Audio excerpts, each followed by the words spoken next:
This morning live, how to spot, reverse, and outmaneuver the stress that's going on in your face faster than you want to admit.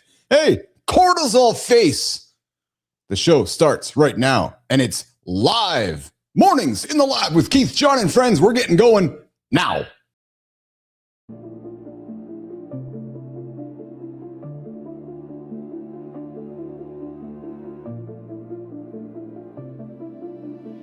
Welcome to Mornings in the Lab, where when something negative comes up. Building muscle improves blood flow. From squirting to squirreling. Start small, build up, and expand from there. To be entertained by fun over here. How have I slept? Has my sleep been good? That's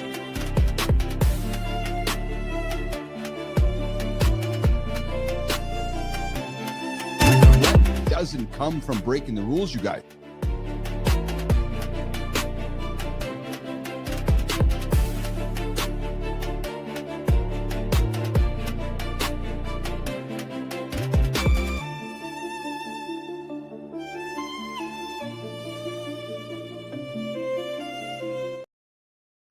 Hey, you got that cortisol face? You got that cortisol face? Hey, good morning, everybody. Yes, welcome back to Mornings in the Lab with Keith, Jon, and friends. The only live morning show where we talk cortisol face. Yeah, your morning magazine where we your morning magazine where we mix real talk, motivating content, and a little bit of, did they just say that out loud, energy? Oh yeah, baby. Before we dig deeper, I got an invitation for you. Like the show, subscribe to the show, drop a comment, be part of the conversation. And this is an R-rated experience, true story, especially today. So if the kids are around, ask them to leave or tell them they're going to learn a little bit about penis health today. Yes, they are. So if the kids are nearby, Hey, mommy, what's that hanging over there? well, hey, if you hit the snooze button, you're 9 minutes behind the guy who didn't. The guy who's laying there with the morning wood wondering what to do with it. Yeah, true story. Yeah, 9 minutes, just 9 minutes behind. Just sit there rubbing the wood going, is it healthy or not? Well, hey, if you don't get the morning wood, this conversation for you coming up later on today in the show, because that's the kind of stuff we're talking about, because we are your daily accountability partner. What, you're going to leave? I saw you leave the show because I mentioned penis. Jimmy, I'm watching the numbers like, penis, leave. We'll see. We're your daily accountability partner. We are here to help you start your day right with real talk, entertaining conversation, and stuff you are not going to find anywhere else. Hey, coming up on the show here today, guys, I never thought I'd say this. Yes, Pam Anderson. Oh, baby, she's trending again, but not for the reason you think. No, we're talking about it this morning. She's become the philosopher poet of killing your character. Oh, baby. We talk about it all the time on the show. We get lost, or we have imposter syndrome. We take a character, we kill a character. We're talking about it this morning. And it's got the internet asking this whole question about, who are we? Who am I? What's this version I'm living right now? So meanwhile, PornHub, and we're getting into PornHub, dropped its 2025 report. And it had Jimmy's name all over it. Oh, wow, the takeaways are both silly and sexy in a way that makes you question human behavior all over again. And hey, listen, every good morning show needs a foil. You need a foil. Yeah, not tin foil. We're not talking, no, this is a tariff-free zone. We're not talking aluminum tin foil. You need a foil. I just see the GIF that Jimmy dropped in front of me here. So, Jimmy compiled the PornHub 2025 report. So we're going to talk about it. Yep, true story. And while that's happening, a new study says sports are linked to less defiant behavior in boys. Yeah, the no shit Sherlock segment. And then, hey, today's center stage, we're having some fun with it. 10 time facts that will melt your brain. We're putting time on center stage. Sophia Grant, the Human Smoke Show, we're breaking down time. And I'm going to tell you right now, after this segment, you are never going to trust the word now ever again. Because time is weirder than you it's weirder than your sleep schedule. We're going to prove it. Yeah, coming up, hour 2, the deep dive. Cortisol Face. I'm telling you right now, you don't know it, but you're going to be going out for the holidays this next little while here. You're going to see people with this face. You're going, how come Uncle Joe looks like something's up? How come Auntie Susie looks like something's up? It's because he got cortisol face.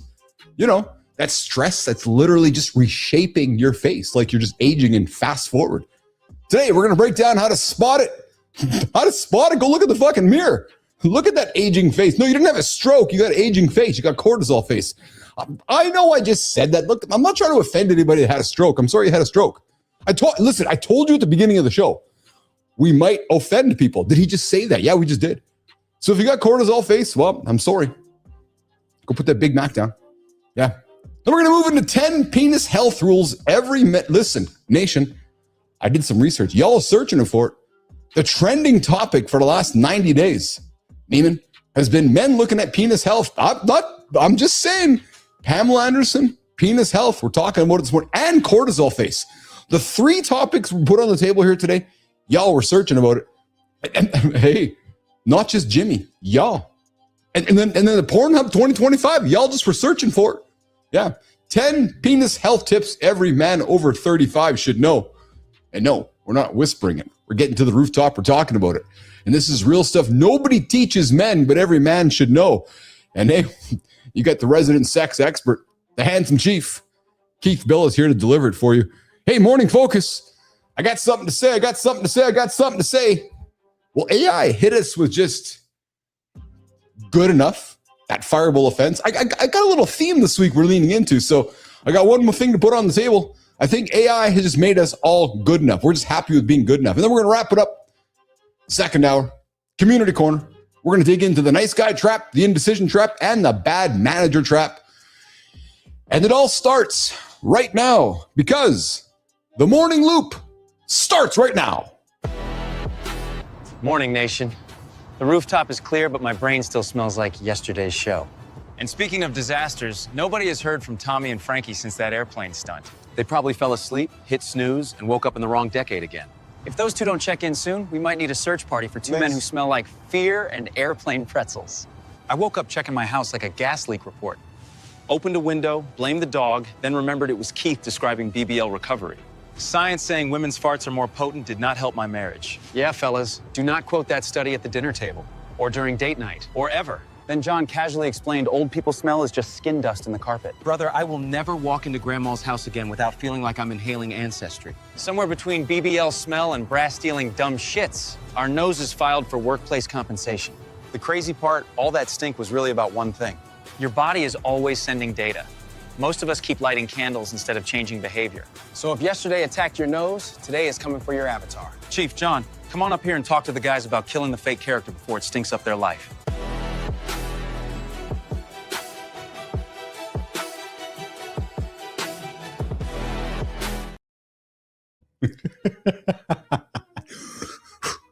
Smells in here. Yeah. Jimmy, did you just fart? Did you just fart and send it across the ocean? Well done, Jimmy Barleo. Producer Jimmy getting after this morning on the buttons, on the video, bringing our wonderful Sterling and Preston to life. Yeah, so listen, if you don't know what's... Yesterday's show, we talked about smells. Today we're talking time.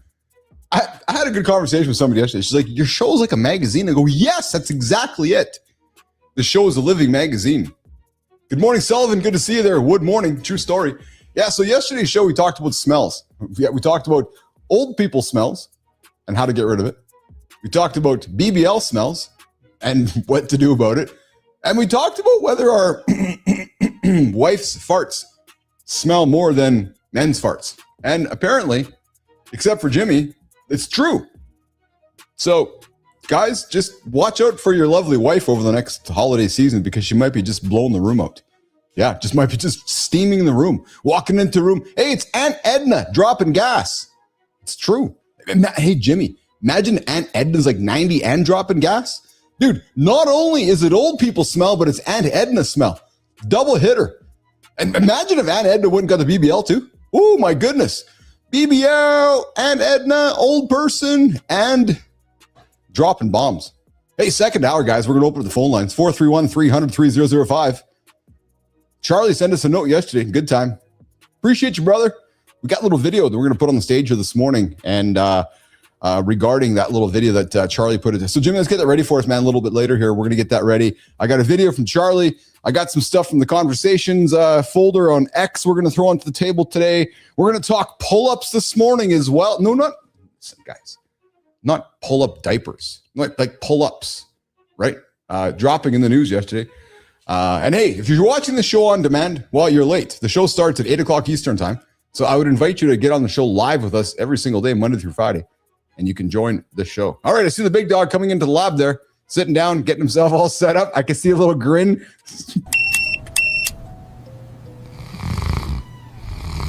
Now, boys, snoozing is not a lifestyle in this house. The coffee is hot and Kit Kats are stacked. Winter Arc started without you. Auntie Gladys. I love you, but if I grab chocolate now, my winter arc dies before takeoff. Are you feeling okay, Tommy? I'll foster those Kit Kats for you. They need emotional support. Let's go, boys. Keith is already live on TV. You're not missing your own storyline on my watch. Tommy, grab a Kit Kat, sweetheart. You need it for energy. Welcome, boys. Gladys, Keith was talking about people throwing little people. Should we be worried for our son's safety? Relax, dear. Keith and Jon are good friends. Jon will strap our son into a helmet before he throws him anywhere. Wild watching the handsome chief from his mom's couch. Or is it Mom? Can't wait to be back at the MCN lounge. I just hope Keith's building us a serious corner. Melissa's been whispering with Sterling and Preston, probably designing a goofball theater. Enough with the nonsense. If Melissa were plotting, it would be in the paper. If it's not printed, it didn't happen.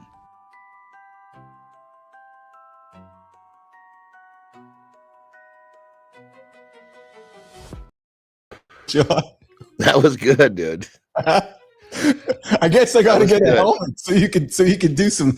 So when Keith and Jon meet, you know there's going to be cameras following us because I'll have my helmet on. No, not the purple helmet. I'll have my helmet on, and John's going to toss me across the yard, dwarf tossing. How are you, pal? Well done, Ethan. That was good. That was pretty good. That was shit. That was. That's my mom and dad. That's Brian and Gladys in there. That's my parents in that video. So they're going to be pretty jacked about that one. And then the funny thing is, and I told you on the show here, when I was 6 months, instead of mom giving me the soother or the tit, she gave me the Kit Kat. So Melissa's been paying attention. So the fucking Kit Kat. What was the reason behind her doing that again? Well, I think, she grew up on a farm, right? So it was probably just, I'm sure why, John? Christ. I was probably crying. I was probably upset. And it was like, give the kids something to shut them up. And I'm sure it was, oh, hey, let's put the Kit Kat in his mouth. And I bet you it worked. And then it was like, okay, let's just, like, I'm sure it was. One day, the Kit Kat got traded in for Bobo Scrotum. That's it. That's exactly it. Oh, my God. Real quick, dude. Real quick. I love this whole farm thing. Yeah. So you're not kidding when you said there was some fucking, borderline shit going on out there, are you? I'm not. No, I'm not actually. No, I'm not. Dude, I love the fucking honesty, bro. No, I love the honesty. There was, and listen, and let's go there for a second. I'm not talking like crazy ancestral shit, but I'm just talking about. There was crazy shit going on in the bedroom. Listen, it was a small farmhouse, and there was bodies on top of just, and I don't know how to explain it. It just was a. Well, I mean, the country is a little different. I agree with that. Yes. What's up, the bros? Some of the fucking, like in my experience, out there. I mean, just what people do to entertain themselves is fucking very different than when you've got. That's exactly it. That's exactly the point, right? So, and it can be wholesome or it can be not wholesome, and sometimes, it. But I mean, even like a kid. Yes. I mean, I remember just like going to find the tallest tree I could on a neighbor's farm and say, I'm gonna climb to the top of this today. That was like the event for the day.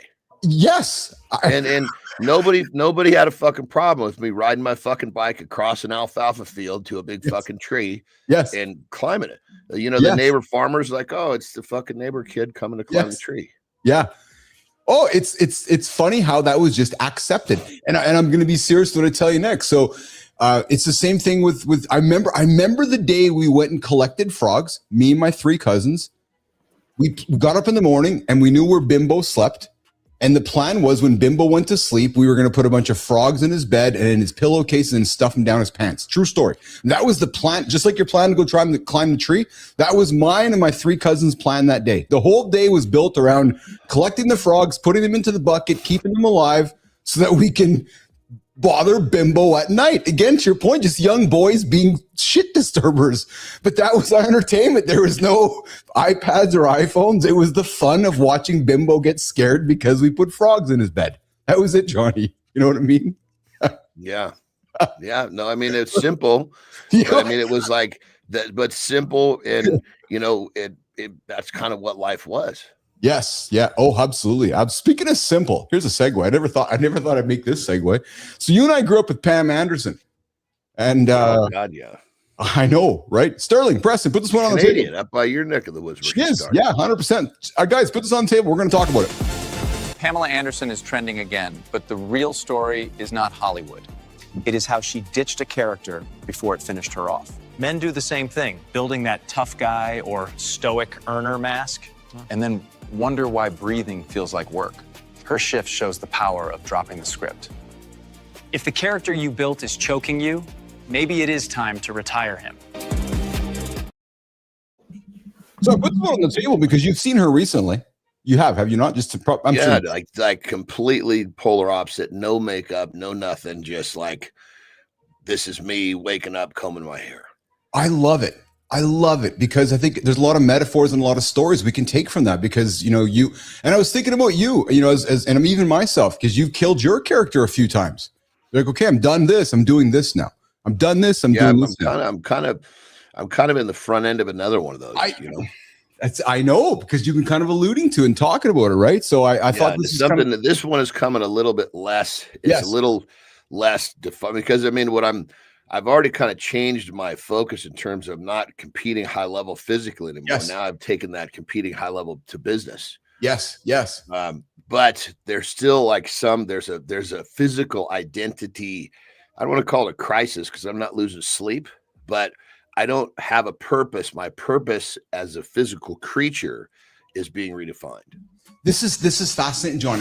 I'd like to lean into this if you may, because we have talked about Batista on this show, Dave Batista, and he was obviously a big man as well. And he, I'm thinking, went through his journey. As we've seen, he lost 100 pounds and reinventing himself as a man, right?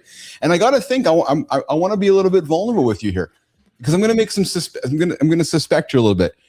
You know, you went from fat kid to incredible physique all the time. It's been part of you, part of who you are. But as you age, the physique changes. And I'm thinking in your head, you're, and I'm not trying to put words in your mouth. Just speak candidly. I'm suspecting, yeah, I am, that your journey is working your way to the redefinition of what your physique will look like as you age, right? Am I thinking that correctly? It's almost like, because hold on, because 100%. I'm thinking when Batista went through, it's like, holy fuck, everybody saw me as this. Now I'm going to be this. I can't imagine the conversations he had in his own head, seriously, before he walked out on the red carpet with the new look, because everybody's going to be like, oh my God, do you have cancer or something? He's like, no, I'm at the next stage in my life. And I think there's something to be said for that. Isn't that something, Johnny? Yeah, and I think, I don't know firsthand. Yeah. I think for him, it was a kind of, okay, I need to, that morph was for his acting career. 100%. Yes. Yeah, so there was still a physical purpose, like, okay, I need to be this so I can keep climbing this ladder of you know, what I'm working on. Mm-hmm. As to where with my physical part of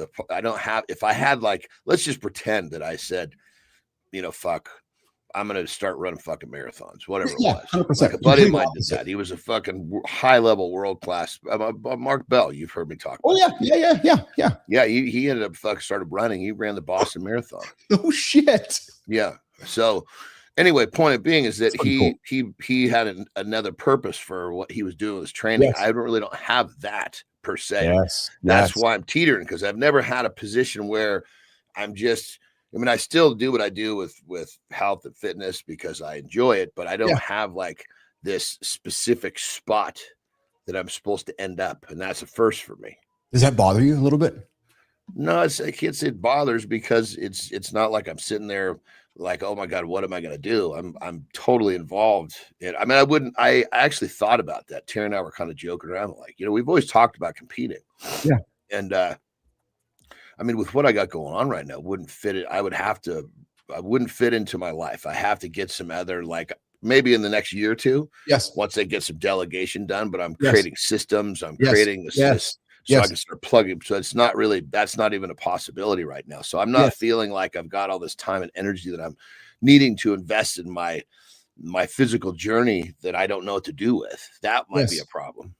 But I've always said that there's going to be a time where, because it happens to just about everybody, to stay, 100%. If you want to stay lean, you know, there's a certain, it's like we start off shitting in our pants and we end up shitting in our pants.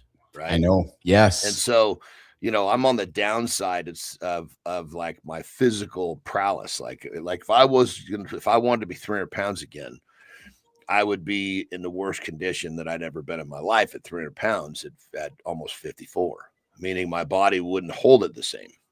That makes sense? It absolutely does. Yes. 100%. Yeah. 100%. So that being said, I've always known that as I go back down the other side of the mountain, that being in really good shape, being really lean was going to be part of the equation. And so I know that there's going to be some variant of that, which I'm already kind of working on. I'm a little lighter than normal, a little leaner than normal. Yeah. But it's a drift. So it absolutely does. So I've been thinking about this. I'll be honest. I've been thinking about this conversation with you, and I'm excited for you. And I want to explain why. Because I believe you have a wonderful position to teach men that have been, you know, in your spot or have gone to some of the extremes you've gone to with your physique and with your body, to teach others how to redefine that and to redefine who you are, what your physique is and what you are. And I love how you've even moved to some of your words from like coaching to more mentoring, right? You're like, I want to focus on the brain, right? I don't really give a fuck about the bicep. It's about the brain, right? So when I watched Batista's journey, I really started thinking about you because I love you and I have a lot of love for you. So I'm thinking about kind of your journey and how you've gone about it and how you've defined yourself out there and how people look at you and how there's going to be a redefinition for you as you go through the next 10 years. And dude, I think it's having you kind of be in that Batista shape is pretty fucking awesome, actually. Well, here's the thing is that see most people, I should say most people, I'll just speak from my perspective. Yeah. That's what I'm talking about. Yeah. So wherever I choose my let's just say I'm in point A right now. Yeah. Once I decide and make a decision on my point B, yes, that is going to unfold how I train, and that's my struggle. Yes. I'm like, am I ready to like spend more time? Like that's kind of what I'm playing with. Do less weight training and more other activities, because is that going to make me happy? Because my training is something that for sure I have happiness with, right? I know it does. A lot of joy. Yes. So anyway, there's just a lot of questions that I'm slowly answering. There's no rush to answer them, and it's not like they're causing me grief. So it's just kind of like I'm just listening. The universe is talking. I'm just not hearing what it's saying very loud at this point. But I know for sure that I'm moving the right direction. It's interesting too because it links back to interest and purpose. Right. And we should talk about all the time on the show. Right. And you're like, okay, in the past, I have a high interest in bodybuilding, lifting heavy things up. And my purpose is to be excellent at either wrestling or getting on stage or strongman. So I can see how you've, and part of it is there is a little competitive part of me that I would like to say, okay, you know what, I'm going to kind of train with this vibe and compete this way, on and off over the course of the next 20 years. That's kind of what's appealing to me right now. But that's kind of what I see you as, actually. Totally. And when I go back through that, I'm with being realistic, with what's going to be good for my journey, with some of the injuries and some where my body is. Not that I couldn't do it, but if I do something, I want to feel like I don't have limitations that. And when I say limitations, I can still do whatever I want to do, but I'd be pushing into areas that might not be the best for my longevity. That's fair. That makes sense. Fair. 100%. So, yeah. When I say limitations, I'm like, perfect example, running. Yes. Would be a real tough one for me because my left, but you've got to hear what I'm saying. Oh, if I was to drop 30 pounds, 40 pounds, it might not be from a physical stance part, but like body weight and joint. But the fact that my S1 nerve and my left leg is damaged enough. My left calf doesn't fire. So my left calf, basically, it has a hard time keeping up with my right. Yeah. Even if I went on, say, like if we went on a 10-mile walk, I would be like either toe in or toe out, kind of peg leg into my heel with my left leg, because there's one strip in my calf that does the majority of the work. And once that area blows up, it's like, it basically I need to stop, let some of the blood get out of there. Yeah. So like that it just wouldn't make a lot of sense to try to push past that. I get you. I get you. So then, like, even like with, if I wanted to lean back into strength, is that really the smartest thing with having, known back issues that don't cause me any problems right now? Right. Keyword right now, but you're like, But if I was to try, I'm going to try to chase down some old fucker records. Yes. Well, I would probably end up having some issues there. Is that worth it to me? Yes. For what I'm doing? Probably not. So, it's kind of like me weaving around, just thinking about, I need to make a decision that I'm going to be happy with for the next 20 years, because they're probably not going to be able to pivot from this decision in terms of what I do with my physique. Yes. Yeah. We're talking character resets. The conversation started with Pam Anderson. We've seen her completely reset her character. And actually, John, in many ways, we talk physical transformation. She did exactly that, right? She went from being that buxom blonde with all the makeup on to basically coming out one day going complete opposite. Again, very much like, Batista or even Dwayne "The Rock" Johnson, Johnny, right? His last movie where he changed his body physique and everybody's like, oh, what happened to that guy? Right. And it's how humans view us, isn't it? Well, the crazy part about it is, if Batista or The Rock, I mean, granted, the older we get, the harder it is to do this. Yes. But they're kind of like, well, actually, I think Batista's a little older, The Rock is younger. Yeah. But you can actually, that muscle that you could say you lose it, yes, but to a certain extent, there's a certain level of the muscle being deflated. You have to stay there a long fucking time before that sucker won't go back. Yes. As we hear the term muscle memory.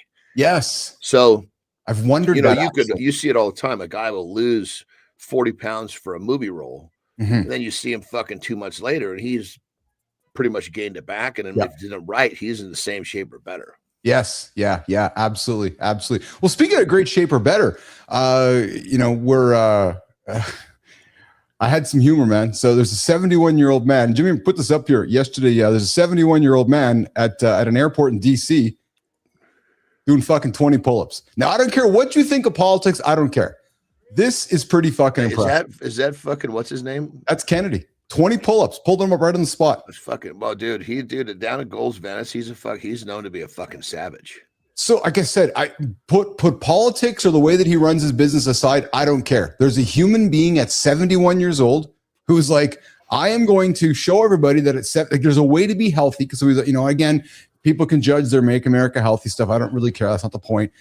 You show me any 71-year-old John Anderson that can stop right now and jump over to a pull-up bar and do 71 pull-ups. Dude, hold on. 21. We can take the next fucking 1,000 people that walk through that airport. Yeah. None of those fuckers can do 20 pull-ups. Forget how old they are. Forget let's knock it down. Male, actually, let's do a person.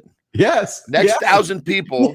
Yes. The next person that can do this gets a fucking $1,000. You wouldn't have to give away any money.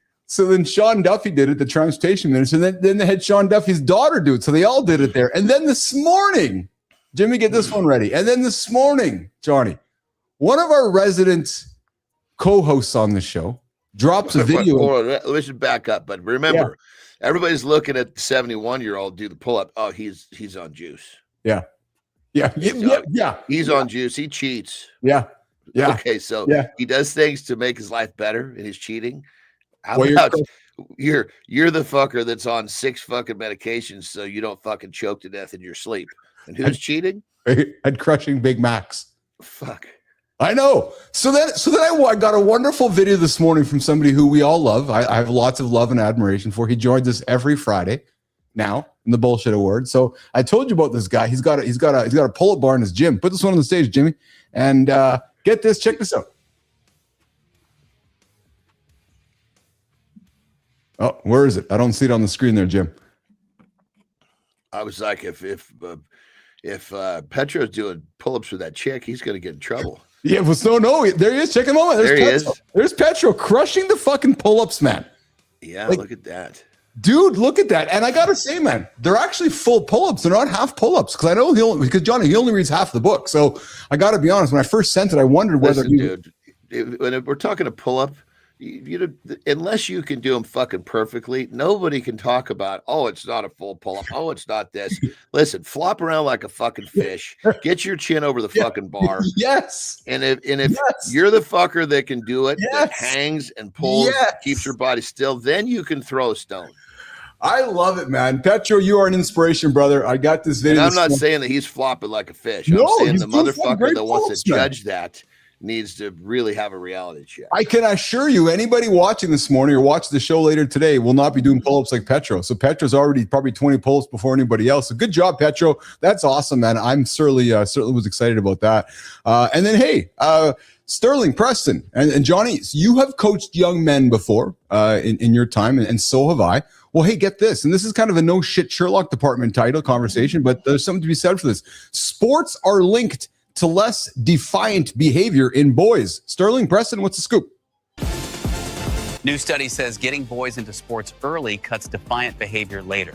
So maybe the first prescription is a jersey, not a label. Called it a natural classroom for self-control, teamwork, and respecting rules. Translation, practice might beat yelling from the kitchen. Researchers saw sports kids get less hostile, especially the boys. So before you declare him broken, try a whistle and a team. So, dude, pretty obvious, I think, right? 1,500 kids they studied. Boys who consistently participated in organized sports showed significantly fewer subsequent oppositional defiant symptoms at both ages, at the ages of 10 and 12. We've known this without a fucking test for. I know, right? I mean, it's there's so many things that you learn. Yes. Even if you're not, it's not even about being good. No, but it's being part of something, right? 100%. It's overcoming adversity. You don't have to be good to learn the lessons of a sport. No, I agree. And, the comments were some of the, again, from the no shit Sherlock department, sport offers a supervised and socially engaging environment that may help boys internalize adaptive behavioral norms. But, the study was based on boys, but again, it just reminds us that, getting, and here's the thing, right? And I was one of those parents that witnessed every parent putting their kid into hockey and thinking their kid was going to go into the NHL, which generally doesn't happen. It's not about that. It's about getting your kids involved in something and have some fun. Well, and stripping away, going down to the bare core of it. Yeah. It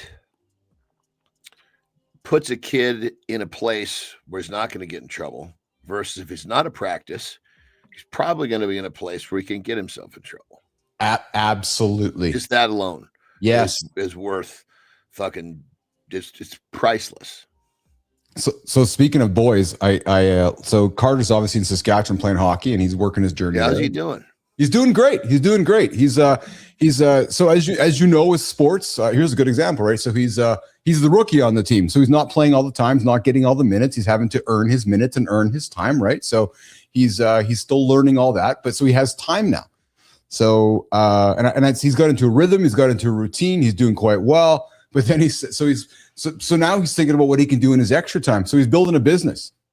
He's building an AI marketing business in Saskatchewan. So yesterday I'm getting notes from him, and he's been working with all these chat bots, and he's got business names, and he's getting ready to go talk to customers in the community. And I'm like, dude, I said to him yesterday, I said, dude, I'm fucking inspired by you, man. You just work. He sends me a note back. He goes, look who I learned it from. And I was laughing, but yeah, the kid's getting after it, man. It's pretty awesome just to see him getting after it.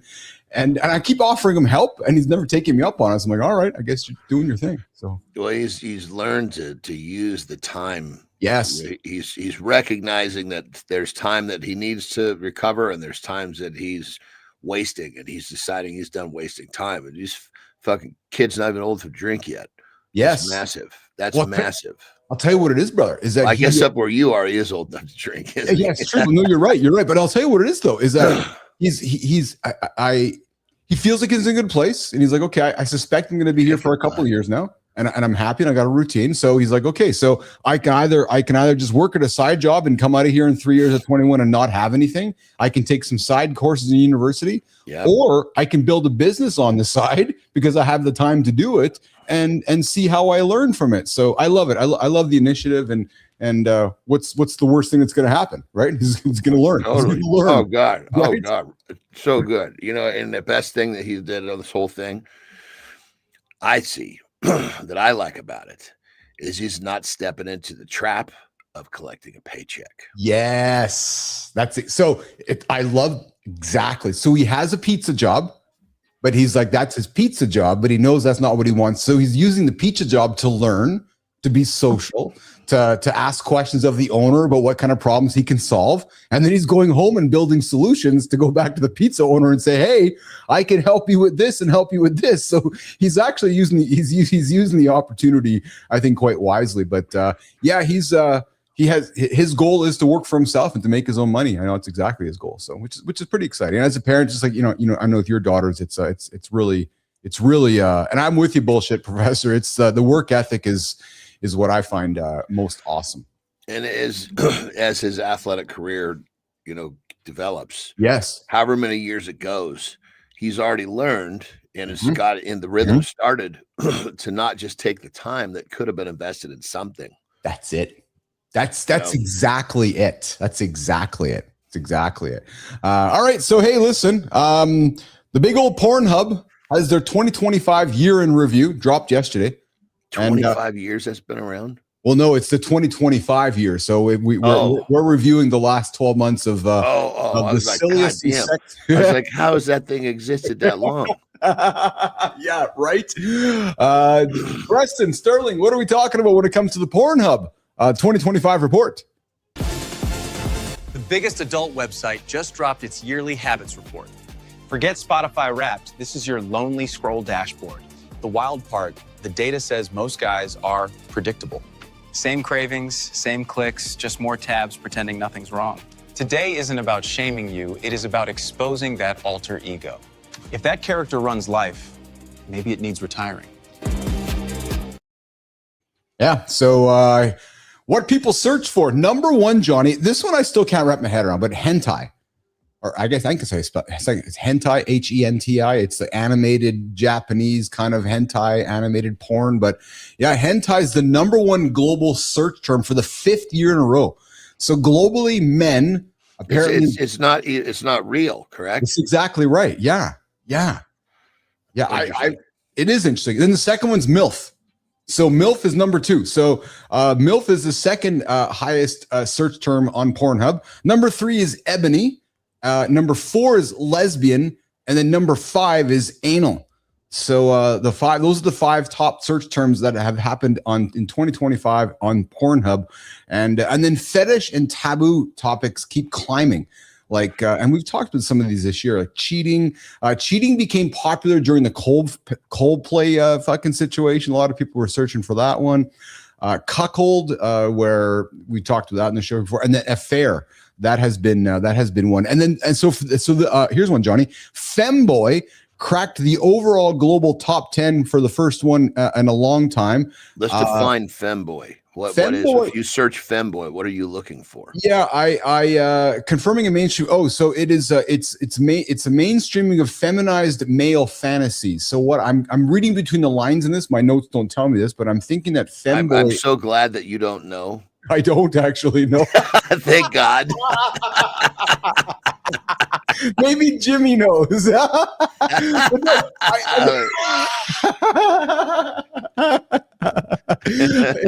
I know Bimbo wasn't a femboy, Johnny. I think femboy. Bimbo, I didn't know how to log into the computer.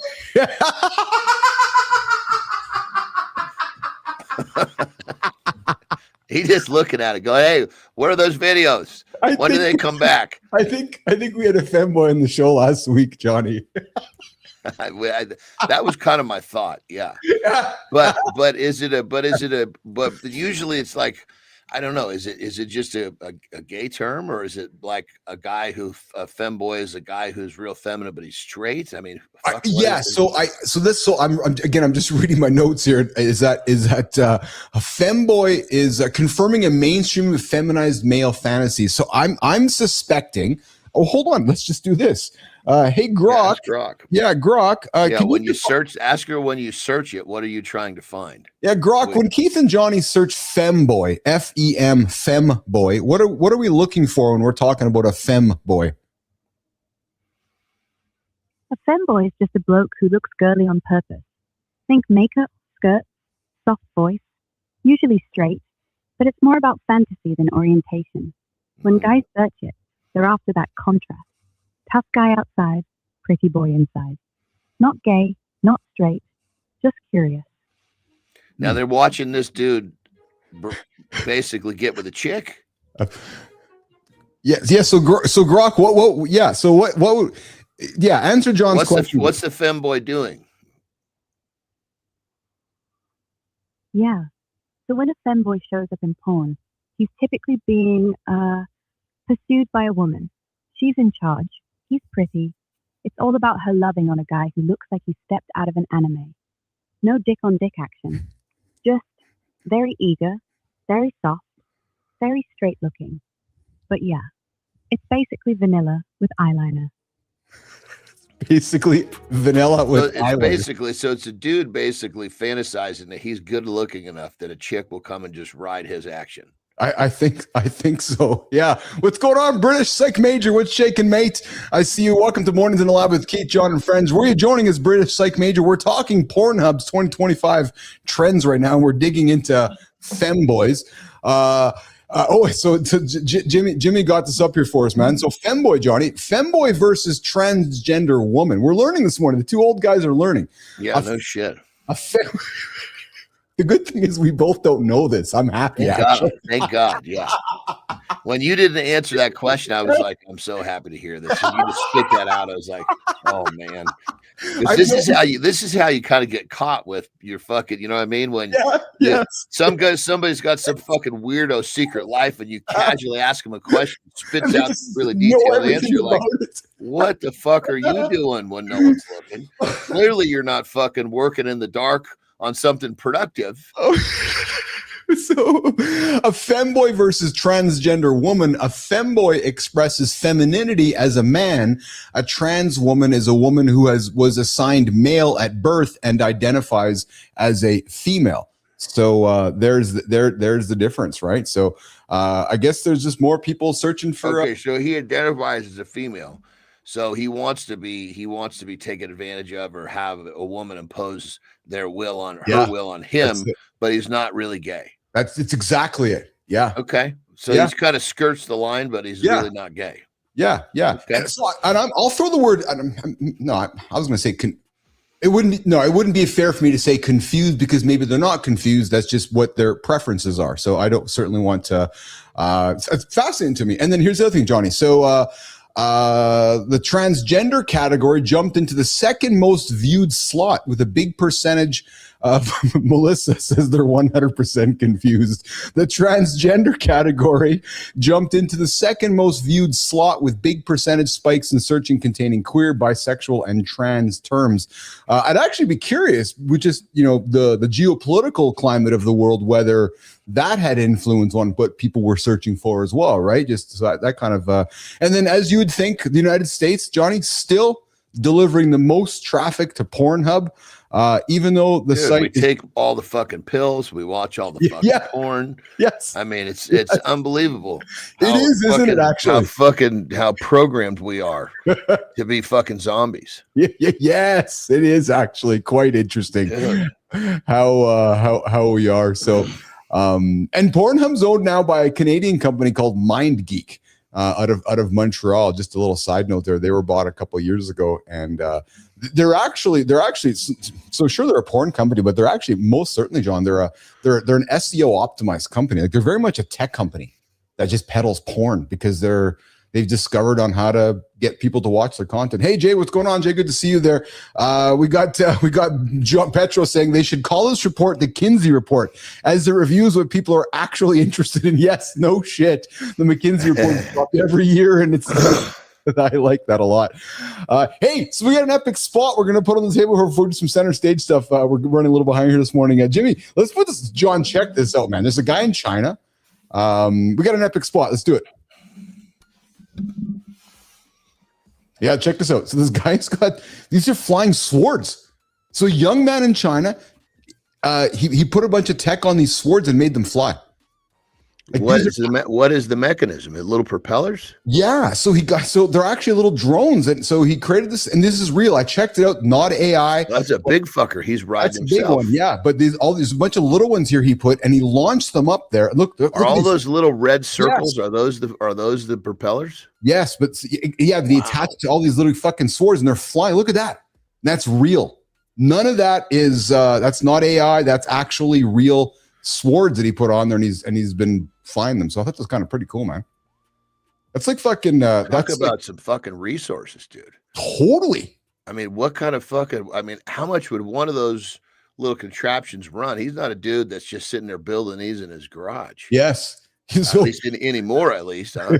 Remember how we kicked off the show back on the farm doing stupid shit? So, while I was on the farm doing stupid shit and you were out there climbing the tree in the alfalfa fields, this little young man in China is creating flying fucking swords. Crazy, dude. It is absolutely crazy.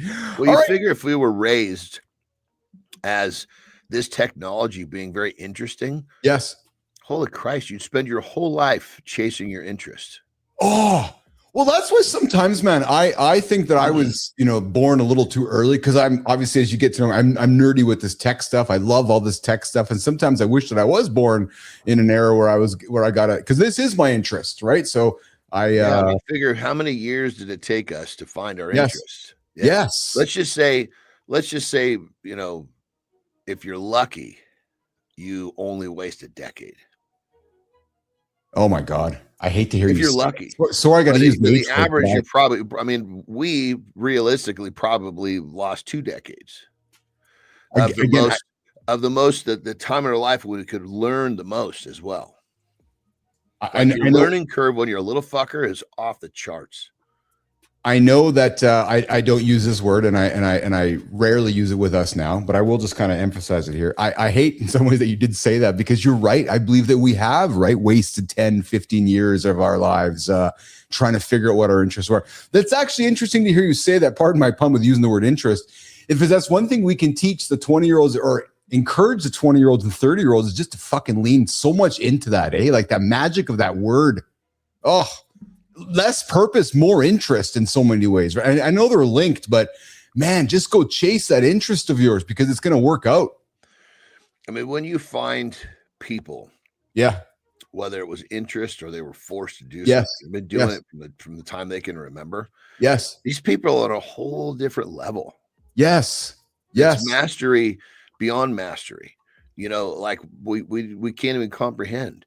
And you think of even like, I can't think of any of the names. Like there was actually a guy, he got murdered. Unfortunately, he was an NFLer. His name was Sean Taylor, actually, and but he had a dad who had him doing crazy workouts from the time he was little. Yeah, and he was just like, as a rookie, he was just and almost every NFL player said he was, from his first postseason game, he was the best athlete on the field. He had been running and doing all this shit from the time he could barely remember, as to where, most people never got into that type of a work ethic or rhythm until they were in their, late teens. That's unbelievable. Yeah. I mean, it's just, you think of it as time. I mean, yes. How many people do we know in our lives that have done something religiously nonstop for fucking 4 decades? Really difficult to find that person. It's really incredible when we do this show together and our conversations take us to places where they just happen, and you drop a word and we're talking about this subject, and you don't even know this. but you're actually walking us right towards our next topic. It's just so awesome, man. And that's when we come back and look at the show, I think they're so fucking fun and so awesome because it's like, how do you guys do all this? I don't know. We start talking because, Johnny, time is weirder than you think. All right, nation, get ready. This topic might break your brain because how we experience time isn't reality, and we've got receipts. Like, if your face ages faster than your feet, what else in your life is quietly refusing to follow the rules? And wait until you hear why you've never actually lived in the present moment. Not once. Ever. Seriously. Plus, the whole idea of now might be an illusion. Physics is out here punking all of us with straight confidence. So yeah, buckle up. These time facts aren't trivia. They change how you think about your day, your memories, your decisions.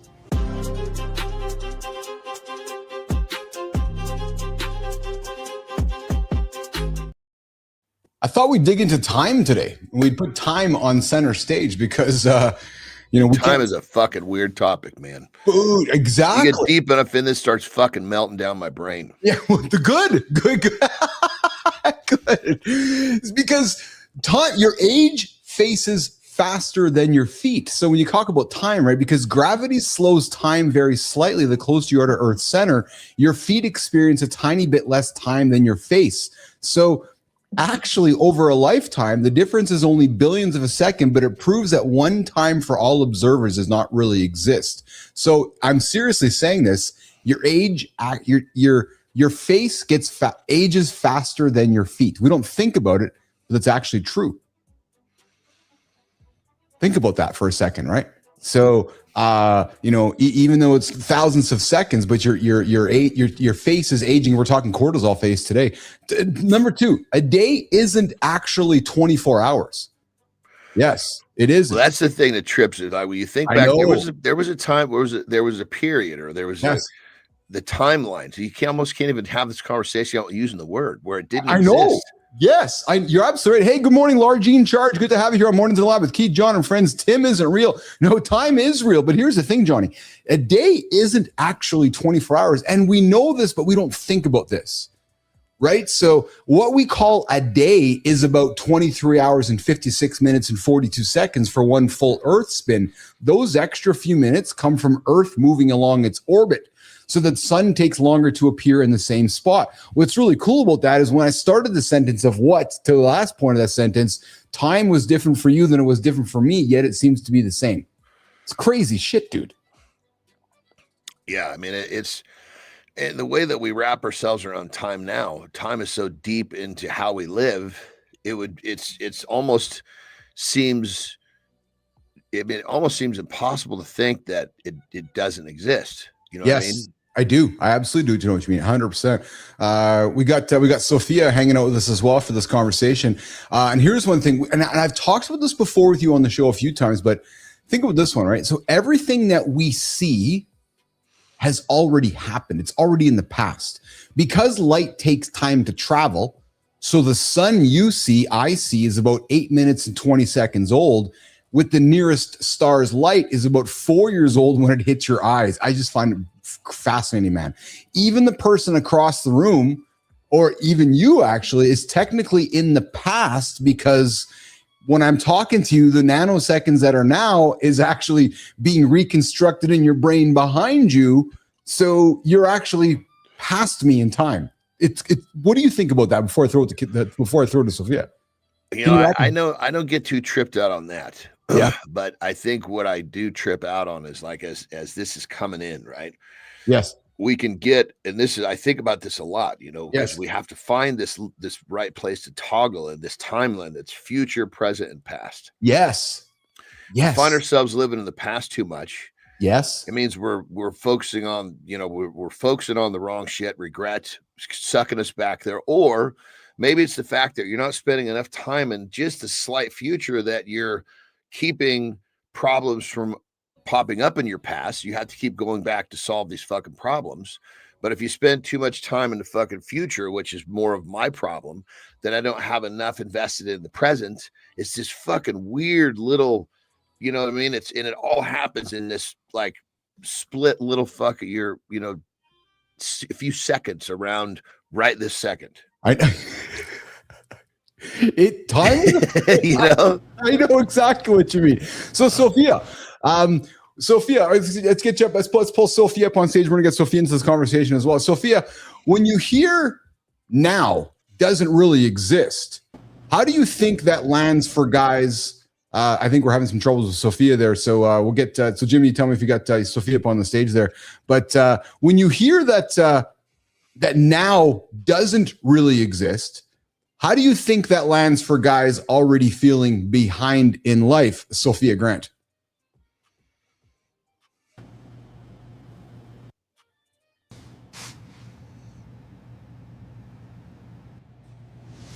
Most men hear that and panic. It feels like proof they already lost. I hear it differently. If there is no perfect fixed now, then there is also no perfect moment you missed forever. There is just the moment you decide to move. Yeah, it's true. It's absolutely true. And in modern physics, space and time are fused into space-time because physics say that now doesn't exist, John. Like if you're a physicist, you're vehemently saying that now doesn't exist because, to your point, space and time are fused into space-time. What counts as now depends on your motion and the gravity around you. Right. So now is so you're doing a bench press. Now is different when it's here compared to when it's here. But yet you're in the moment. We define it differently. Right. It's like, wait a minute. I don't really understand how that works. The time travel aspect. Right. Yeah. It's kind of the whole thing is kind of brain melting. And then you know, when people get so locked up and, you know, having their mind open and then it freezes them up from actually being productive with their lives. That's the part of this I don't like. Oh, well, if time doesn't exist, why does it matter? And then people just, it's like they're looking for ways to quit. Oh, interesting. So you're saying that people use, you're saying that people use this time caveat as an excuse. Well, it's kind of like once you realize that we are all kind of in this fucking, you know, we've joked about how the Matrix is so accurate. Yes. When people actually start to see it, they're like, well, what's it matter then? Yes. My shit's already written out. I might as well just, no. You'll be even more pathetic than you already are with that mindset. You know what I mean? It's like they just they're looking for reasons to quit. Yes. Yeah. Hey, Maya. So we're talking right here. You never live exactly in the present. Your brain needs a short window to gather sensory data and stitch it into a smooth story. So your conscious now is really a slightly delayed, edited highlight reel. Hey, Maya, how do you coach someone who feels like life keeps happening to them while their brain is still buffering yesterday? I start by agreeing with them. Life really does pile up. Then I ask one question. What is the smallest thing you controlled today, even for 5 minutes? When a guy can name that, we build on it. Tiny decisions are how you catch up to your own life again. Yeah. And time can feel longer or shorter depending on the novelty, Johnny. So think about this, right? And I know you can think about this too. So when you find a new interest and you dig into a new interest, that time can feel shorter or longer because of your interest in what you're doing, right? So as people age and life becomes more predictable, fewer new memories per unit gives the eerie sensation that time is accelerating. So for example, right now, if you don't do a bunch of little things along the way, your last measurement on time is from that last big event. As we're younger and you're chasing a lot of different things, time seems slower because of the hindsight of routine. Does that make sense to you or not? Or am I explaining properly? Yeah, I mean, it's all fucking at the fingertips, of course, but you can kind of like when you hear people talk. Yes. You can identify what warp of time they're living in. Oh, yes, you're right. Yes. You can, because it's like, you know, hey, what's going on, Fred? Yeah. Same old shit. Yeah. You know, didn't get, you know, I usually get fucked. This is a guy that sits around and fucking waits for time. Yeah. He doesn't have anything that's interests him. And then you got another guy who's fully vested in what he does. And it's just, oh yeah, fuck man, I'm doing this and I'm doing this and da, da, da, da. These are two very different fucking warps that people are living in. Yeah, you're right. Interest based. It is absolutely interest based, 100%. And whether you're living to die or living to live, right? So we're talking time with Keith, Jon, and Sophia and Maya this morning on Mornings in the Lab with Keith, Jon, and friends. Are going to wrap up this quick segment here. I'm going to get the lifestyle tip reset hour 2 and get into cortisol face and then some penis health tips. Jon, the other thing, I did some research. Men are searching for penis health tips. Yeah, so it's actually. I just love how the penis was attached to health tips. It was. It's well, it could have been attached to so many other things.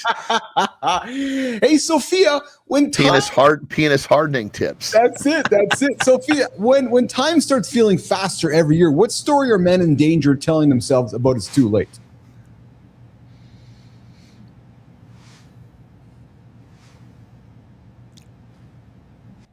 The dangerous story is my best chapters are already written, so I might as well coast.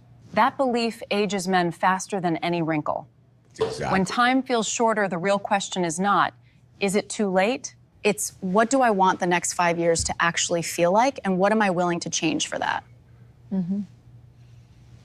I think you said it best. Exactly it, Johnny, right? She commented on that. Guys, once they've accomplished their things, like, okay, I've accomplished all my goals. Now I'm just going to retire and wait to die. That just fucking fascinates me when I hear men have that mindset. Yeah. And I know what about, I got a fucking great job, man. Yeah. You know, I can retire in 40 years with the good retirement fund and good insurance. Yeah. Or that fucker, he's going to retire and be the reason that it's these jobs. It's like they know these fuckers are only going to collect another fucking 5 years of their pension because they're going to fucking die of boredom. They've trained them to do nothing with their time. They trained them to do nothing with their time. The other one that I love hearing from people, and you guys can hate me what I'm going to say next, but the folks that are chasing benefits. I got to get the good benefits. Okay. Get the good benefits. That's it. I know it's a good benefit. The lifestyle tip of the day with Jon Anderson coming up right now on Mornings in the Lab with Keith, Jon, and friends. Let's do it, Jimmy.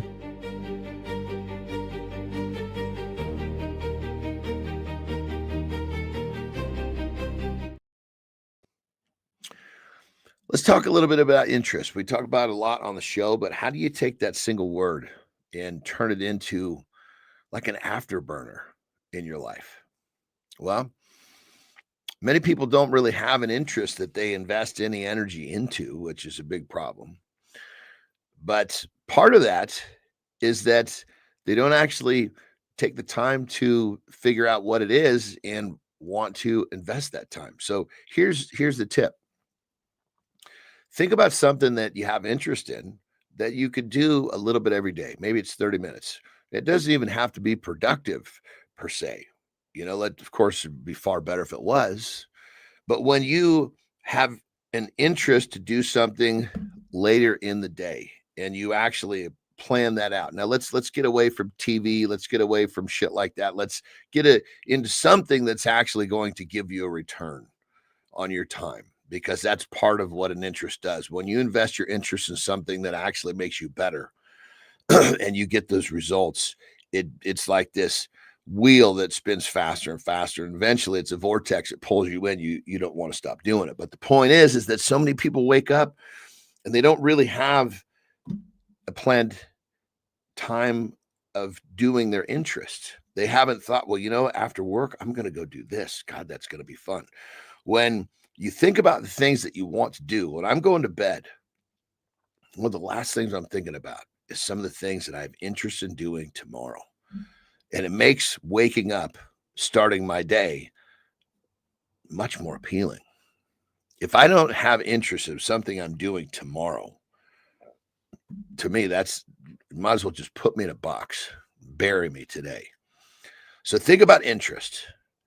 It's a powerhouse. The question is, are you using this simple word to your advantage? Rock and roll.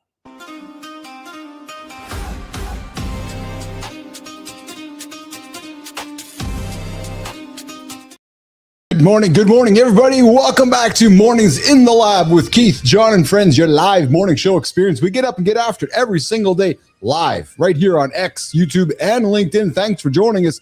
Opening up the phone lines at the bottom of the hour, 431-300-3005. No, not the phone lines. they phone, text, or leave a voicemail. Phone lines. Come say hi in the comments. They're active out there. I see you, Petro. I see you, Sullivan. I see you, Season Strength. What's going on, brother? Yes, interests are like the power band on my CR80. Dude, you got a CR80? Oh my God. We got to ask Johnny, man. I haven't heard about that CR80 in a long time. Wasn't there the CR80 and the XR80 seasons? I think that's what there was, right? Because I remember my neighbor had a CR80, and I know my dad wasn't a motorbike guy, so that was like a I think I thought there was an XR82 for some reason. I'm thinking about that.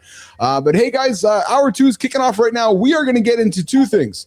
Yes, that's okay, Neiman. I know I'm chasing this. I gotcha. Hour 1, we talked Pam Anderson. We talked character shift. We got into interests. We got into changing bodies.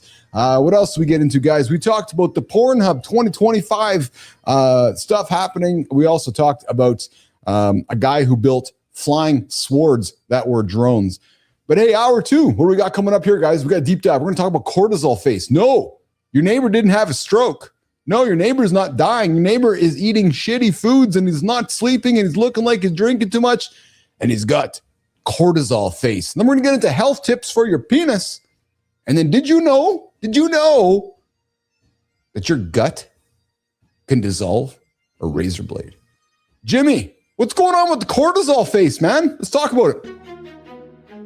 You're not hiding burnout. Your face is live streaming it in HD. TikTok calls it cortisol face. Doctors call it trouble. Puffy cheeks, soft jawline, permanent under eye bags. That's not your camera angle. That's stress hormones and recovery debt. One bad night won't morph your face, but stack short sleep, booze, processed food, overtraining, and your cheeks start confessing. Scoreboard's right here. New puffiness, redness, breakouts that heal slower. If your face looks cooked, your system probably is too. The boring fixes hit hardest. Sleep 7 to 9 hours, move daily, breathe, eat like an adult. Your skin remembers. Yes, exosome facials sound fancy. Great. Use them as nitro after basics, not as a shortcut around responsibility. So this deep dive is simple. Your face is a stress push notification. Fix the inputs, and the broadcast changes.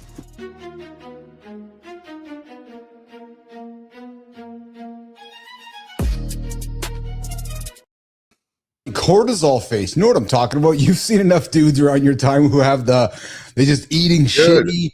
Oh, I'm telling you. Well, and you know, let's go to the other side of the equation. Yeah. I've given it a little bit to myself in the last 3 months. Then I can see it in my own face when I'm not. Yeah. 100%. That's like you're showing a picture of you. 100%. Yeah. That would be if I don't get it from, eating poorly and stuff like that. What I get it from is pushing myself too hard. Oh, and tell me. It's just I've always done this my whole life, and it's we start off trying to learn this work ethic. Yes. Well, for me now, the discipline is to know when to fucking shut it down and to fucking give myself the recovery. That's the phase I'm in right now, and so, what killed me in the last few months was I pushed myself to the point where I wasn't sleeping well, and that's what fucking really pushed me over the edge.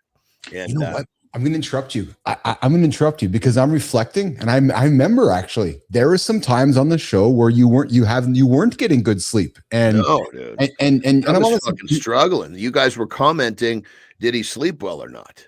Yeah, and I'm not saying because you always showed up, because you always show up, right? We pride ourselves in that. But now when I reflect upon it, I can think about some of them where you were, I'm gonna say struggling, but you weren't sleeping. I was not totally me.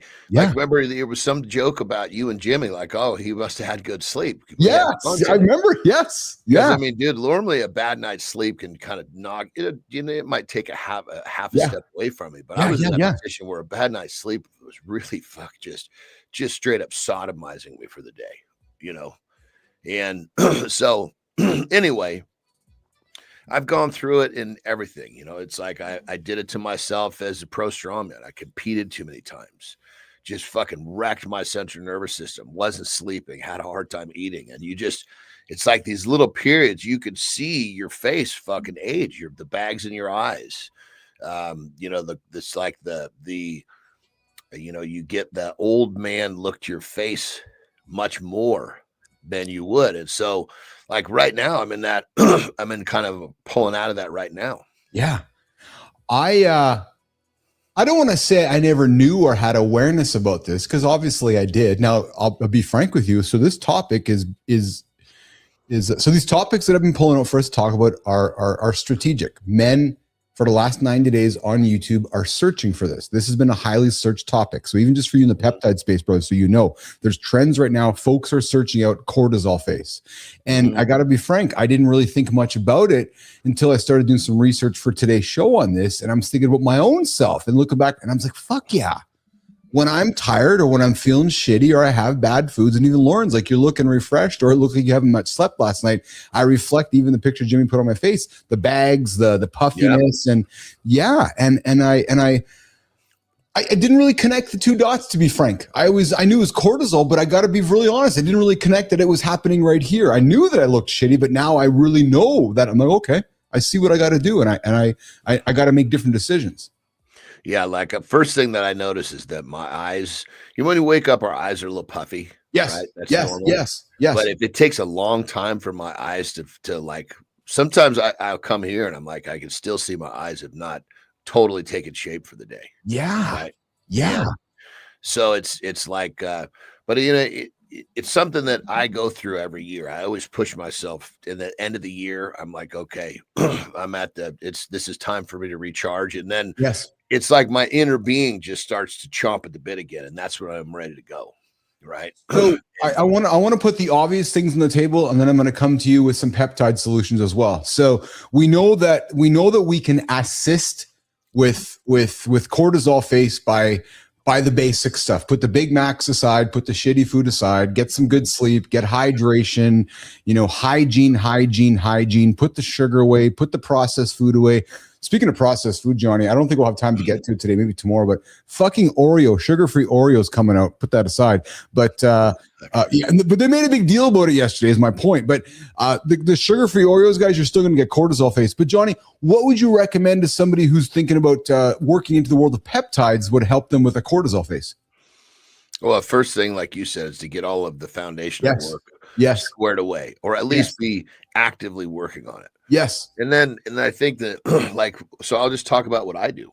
You please. So the peptides that I use for this, there's basically the BP157 and TB500, which just kind of help overall healing, and they help inflammation as well to a certain extent.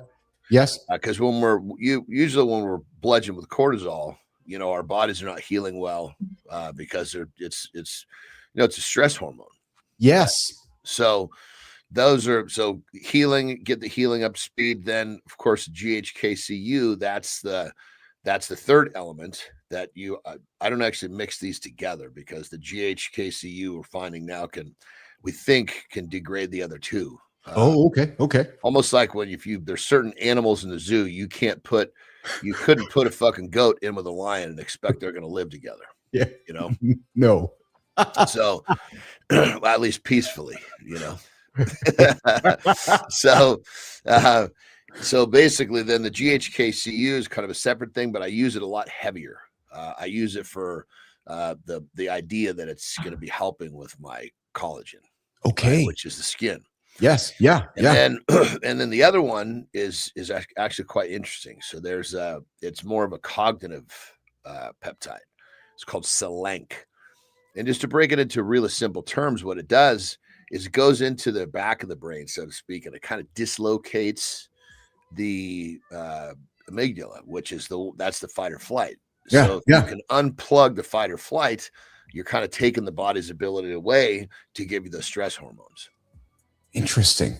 Yeah, like when Terry will have her kombuchas. Yes. Right, which is she has hard kombuchas. She loosens up a little bit. That's kind of her way of disconnecting, right? Like on your world, if I smoke a little bit of fucking weed, cannabis, you're done. Or even use it in, however I get it in my system, dude, that amygdala doesn't even exist. Interesting. Yeah. I'll completely disengage. Doesn't even exist. I mean, sometimes I could disengage so far that I can actually turn it back on, because I'm like, what the fuck are you doing? Yeah. But that's different topic. Yes. But the Selenk goes in there and it just pulls that thing down. It's pretty mild. So, but it definitely will lend itself to calming down. It was designed for oh shit, what was it for? Anti-anxiety. Oh, interesting. Designed for, which anxiety in many cases is brought on by the stress hormone. That's 100%. Absolutely. So that's kind of my formula. But the shit doesn't fucking matter if I'm burning the candle too hard at both ends. And that's the key message, right? If you're burning the candle both ends, and I know you don't eat shitty food, but if we move out of our regular routines, we don't get to sleep. That cortisol face. Go ahead. Because what happened when I started the my new business, I knew I kind of mapped it out. I knew it was here's kind of phase 1, here's kind of phase 2, and I figured I had some time between phase 1 and phase 2. Yeah. But we got out of the gate strong enough that we pushed into phase 2 in fucking Jesus Christ 6 weeks. So all of a sudden I'm like having to deal with this whole second layer of things that I had to deal with when I thought I had, a year, maybe 2 before I was going to have to worry about this shit. And so then in the process of solving those problems, I started another one. And so really what I'm getting at is that what I expected I was going to have to do before my cool off time at the end of the year, probably quadrupled in the necessary shit. Yes. Yeah. And so I was like, well, this is stuff I have to get done.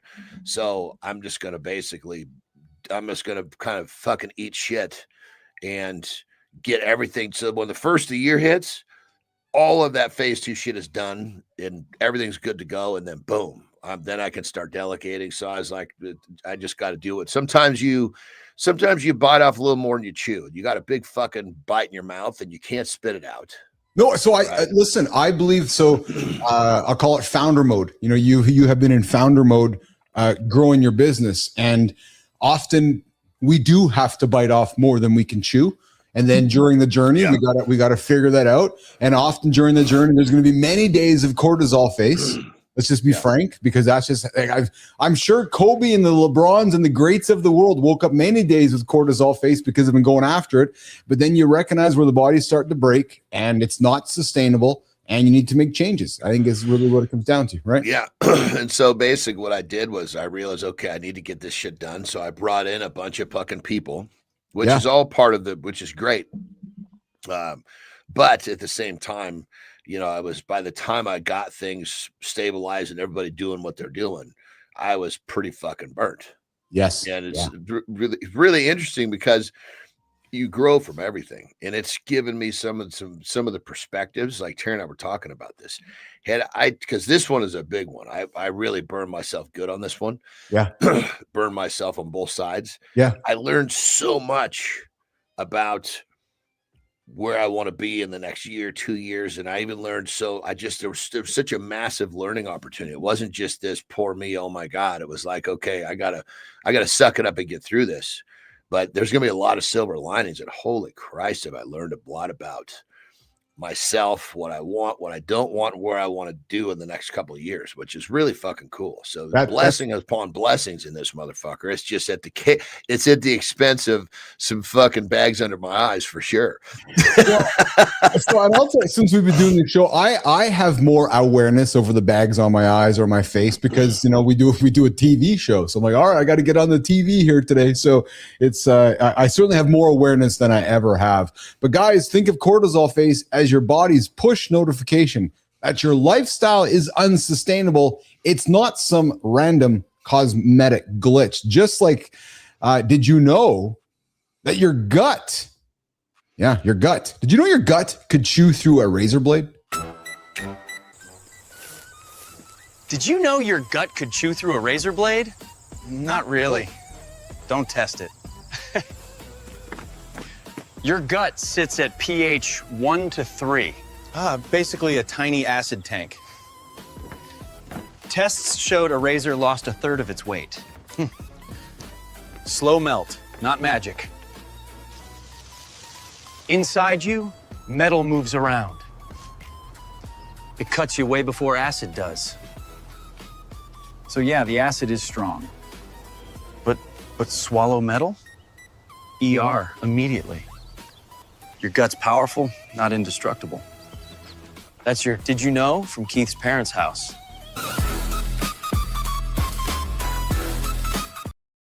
So I did not know this, and I'm not suggesting anybody should go do this, but if a razor blade ended up, how do you get it in there? Well, I mean, come on, you got to surgically open up and put it in there because you're not sending that thing down the chute. I never thought it was, I guess I missed that part. Jesus Christ. That was the first thing I'm thinking. Granted, interesting idea, but how my first exact thought, how do you get it in there? Well, I thought of David. How did they study it? Well, you Petro, help me here, brother. Help me, Petro. Help me. You always ask the good questions. How did they get it in there? That's a good fucking But you got to say, I've got 1,000 people. Yeah, we're going to study a razor blade in your stomach. Here's a glass of water, and here's a razor blade. See you in 30 minutes.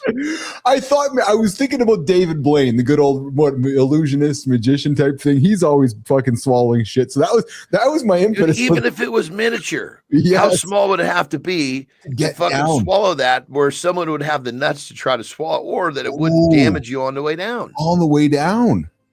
Yeah. How do you get it in there? Petro, where are you, babe? Yeah, there we go. He's just answered. I don't know about this one. So here's what we're gonna do, nation. We're gonna put this. We got to tell them. Okay, where does it talk about this study? Jesus Christ, this might have been interesting for our segment on Friday. So maybe we're getting a little fun here. I'm going to put it into the parking lot. We're going to revisit the razor blade study on Friday with Petro. So Petro, get ready for this event. He just might say it's full of bullshit. I'm not sure, but we're going to bring this one back on Friday. But I don't question the stomach's ability because it's fucking crazy, you know. But I still, how the fuck do you study it? Well, this is true. This is true. All right. Do you got a few extra minutes to go overtime today, or you got a hard stop? Go for it, brother. All right, let's do it. Most guys, I got to pay Deb for a few other times I didn't pay Deb. Most guys worry about size. Almost none of them think about health until something stops working. Well, we got Frankie and Tommy on the dock with us today. We're going to talk about penis health, the rules your doctor doesn't have time to explain. And again, this one is not a random Billa segment here. I'm working hard on, and I can see by the numbers, people are curious about these topics. So men are searching, Johnny, true story. For the last 90 days here in the United States, there's more men than ever searching about tips for penis health. Frankie and Tommy, let's start the conversation. You're not hiding burnout. Your face is live streaming it in HD. TikTok calls it cortisol face. Doctors call it trouble.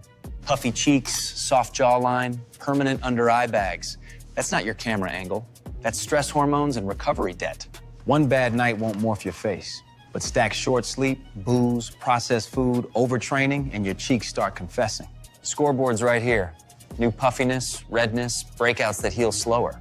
If your face looks cooked, your system probably is too. The boring fixes hit hardest. Sleep 7 to 9 hours, move daily, breathe, eat like an adult. Your skin remembers. Yes, exosome facials sound fancy.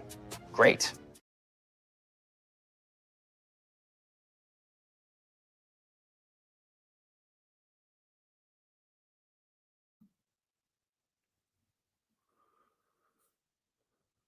We're going to talk, sorry, Jimmy. So we ran the wrong one there, actually, guys. So we're going to talk about penis health tips, which men are searching about on the planet here. Number one, protect your blood. Hold on. Can we got to ask a question first. We got to define what is penis health.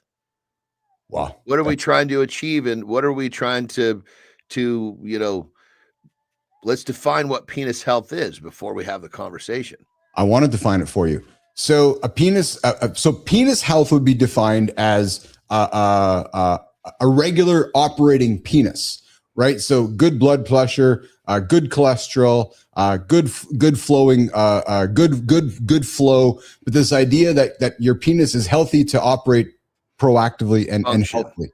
Function. Yeah, thank you. I was trying to find the word function. Yeah. Okay. Yeah. So number one is protect your blood flow. And much of this, John, actually talks about what you always talk about.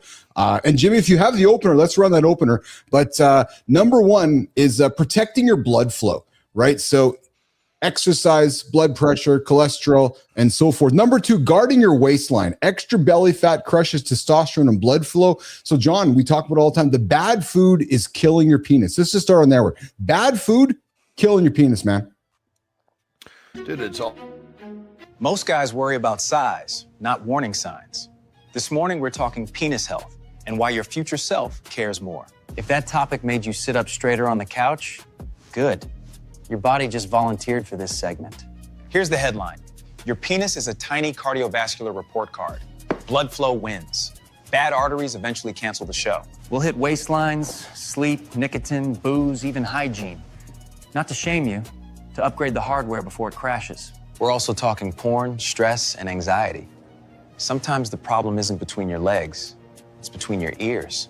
And if things already stop working sometimes, breathe. ED can be a red flag, not a verdict. Doctors fix warnings. Deep dive this morning is 10 rules every man over 35 should know. Less panic, more control. Let's open it up.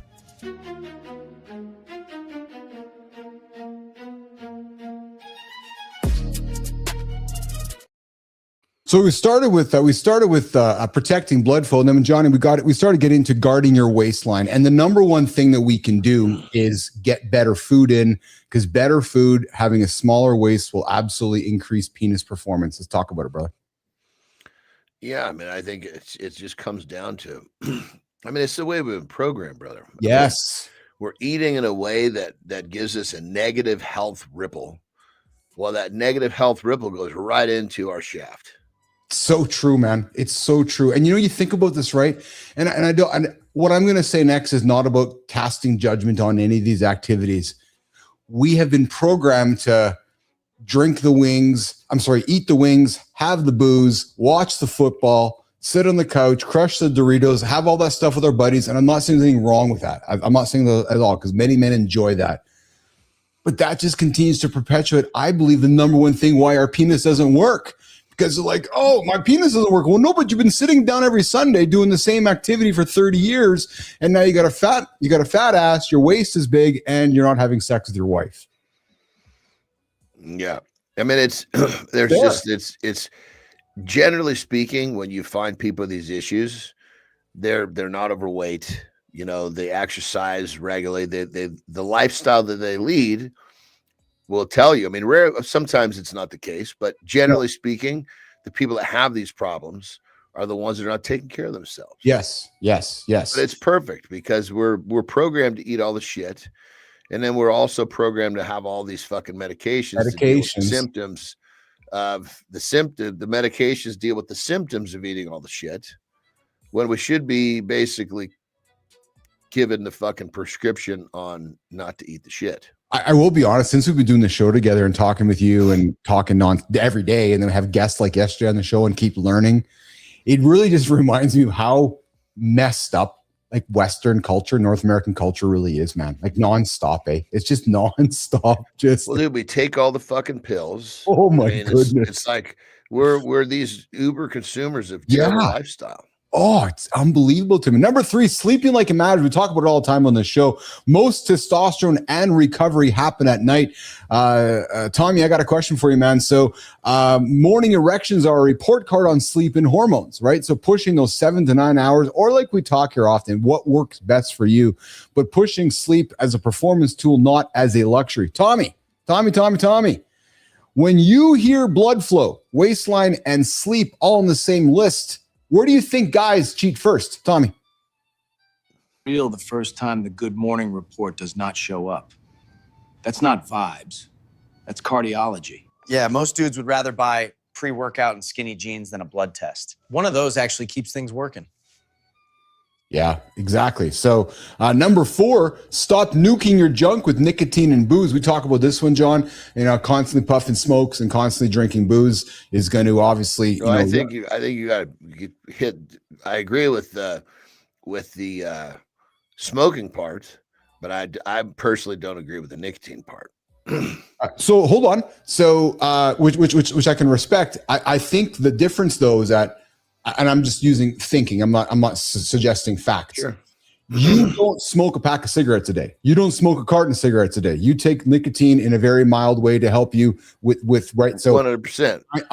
What I'm suspecting. This is talking about somebody who's just fucking puff, puff, puff, puff. 100%. Yeah. Boom, Someone boom, who's boom, boom, boom. Yeah. We're talking about That's the behavior pattern of smoking cigarettes. It's The smoke behavior we grew up cigars. with. No, the behavior we grew up with, the behavior we saw all around us, man, is pack of cigarettes and a bunch of fucking booze. Repeat. That's what I'm talking about. Well, perfect example. If me smoking a cigar was keeping me from getting a good piece of wood, guess what I wouldn't be doing anymore? I was just gonna say, I know exactly what you're stopping. 100%. I would give up fucking cigars in a heartbeat. Yes. Cigars is a vice that call it a vice that I don't see where it's actually it's not inhibiting. I don't recognize where it's inhibiting a piece of my life and altering the quality of my life. Number 5, eat for your heart, save your heart. Jon talks about it all the time, man. Eat for purpose, not for pleasure. Again, I'll say it again. Hear me clearly, man. Eat for your heart, save your heart. Yes, if you eat for your heart, you're going to keep your heart on. If you're eating good foods, you're going to stay hard. It's actually as simple as that. If it's good for your heart, it's good for your heart on. Think about that, guys. That's fucking simple as that, man. So you eat good foods. And here's what I love too, Jon. I get this one. So eating, regular, plants, fish, meats, all of those nuts supports artery health and something we talked about yesterday, nitric oxide with our guest yesterday on the show. Yep. Right. So number 6. Yep. Number 6, training your pelvic floor. I don't do this one, but squeezing the muscles you'd use to stop pee, hold. I guess that I do now that I think about this. I guess I do, right? If I got to hold myself, but it's. Well, but think about it. If you any level of training, yes, that's like an extension of core work. I never thought about that. You're right. When I'm going to do squats or doing core work, that's my pelvic, my pelvic floor, right? Number 7, taking hygiene and infections seriously. Dudes, if you got the foreskin, clean it. And just clean your junk, man, all the time. Just clean the junk. Number 8, don't ignore bends, pain, or changes. So if your penis is curving differently, and we know we know Marty's doesn't bend. So if it's bending differently, you might want to go and check it out and encourage guys to see a doctor or urologist easier. And guys, I'm just going to throw this out there on behalf of Keith and Johnny. I know this is a kind of a goofy topic for some men to lean into because they're uncomfortable. I can assure you, if you guys want to talk about this, call myself or Jon. I'm serious. Get a hold of me. We will talk to you about this. I got nothing to hide about it. I know he doesn't either. So if there's things you're worried about, we're not doctors, but if you just want to talk, let's talk about it. And then number 9, guys, watch your mind. Porn and stress, anxiety, relationship tension, and heavy porn is going to create performance problems with totally normal hardware. And then number 10, if you have erectile issues, it's not a life sentence. ED is a common thing. Go figure it out. Go talk about it. And but ED can be an early warning sign for heart disease and metabolic problems. So don't also ignore it. Jon, comment on that? Yeah, I mean it's a really if your dick stops working, you probably have some other shit that's going to stop working soon too. Yes. Closing it up at Frankie and Tommy before we close this segment up, boys. Frankie, Tommy, talk to the guy right now. I know you guys are ready for this one, but talk to the guy right now who's already scared something's wrong. And what do you want him to hear right now, boys? You're not doomed. You're getting a warning. Grown men book appointments. Teenagers pretend it'll fix itself. And embarrassment never opened an artery. Get your labs, clean up the basics, then let a doctor help you with the rest. Hey, Melissa, I think we need to figure out tomorrow. Nick Chunker needs to come clean. Is his junk working? Because he's definitely a candidate. Yes. Is his junk working? He needs to confess tomorrow. I'll tell you something. Actually, I'm talking to Melissa about our characters, and I had actually. So is this fucking fascinating? You brought this up. I proposed to Melissa. I'm like, hey, why don't we put Tommy on a peptide type a peptide type therapy and watch him do his journey? And she's like, no, I think Tommy's character is like you just said. There's a reason he's that way. Right. So, and we have people in our audience that might relate to that. So I'm very curious about your question, which is Tommy having problems with his junk? Because I'd suspect, because he is the kind of character that would have problems with his junk. And we're not asking, just so we're clear on this, we're not asking if he has opportunities to get ass. We're asking if he can actually get a fucking piece of wood. What do you got going on today, mister? Today is going to be a training day, but it's going to be a non-weightlifting training day. Oh, nice. Okay. Yeah. Yeah. What are you going to do? Body weight?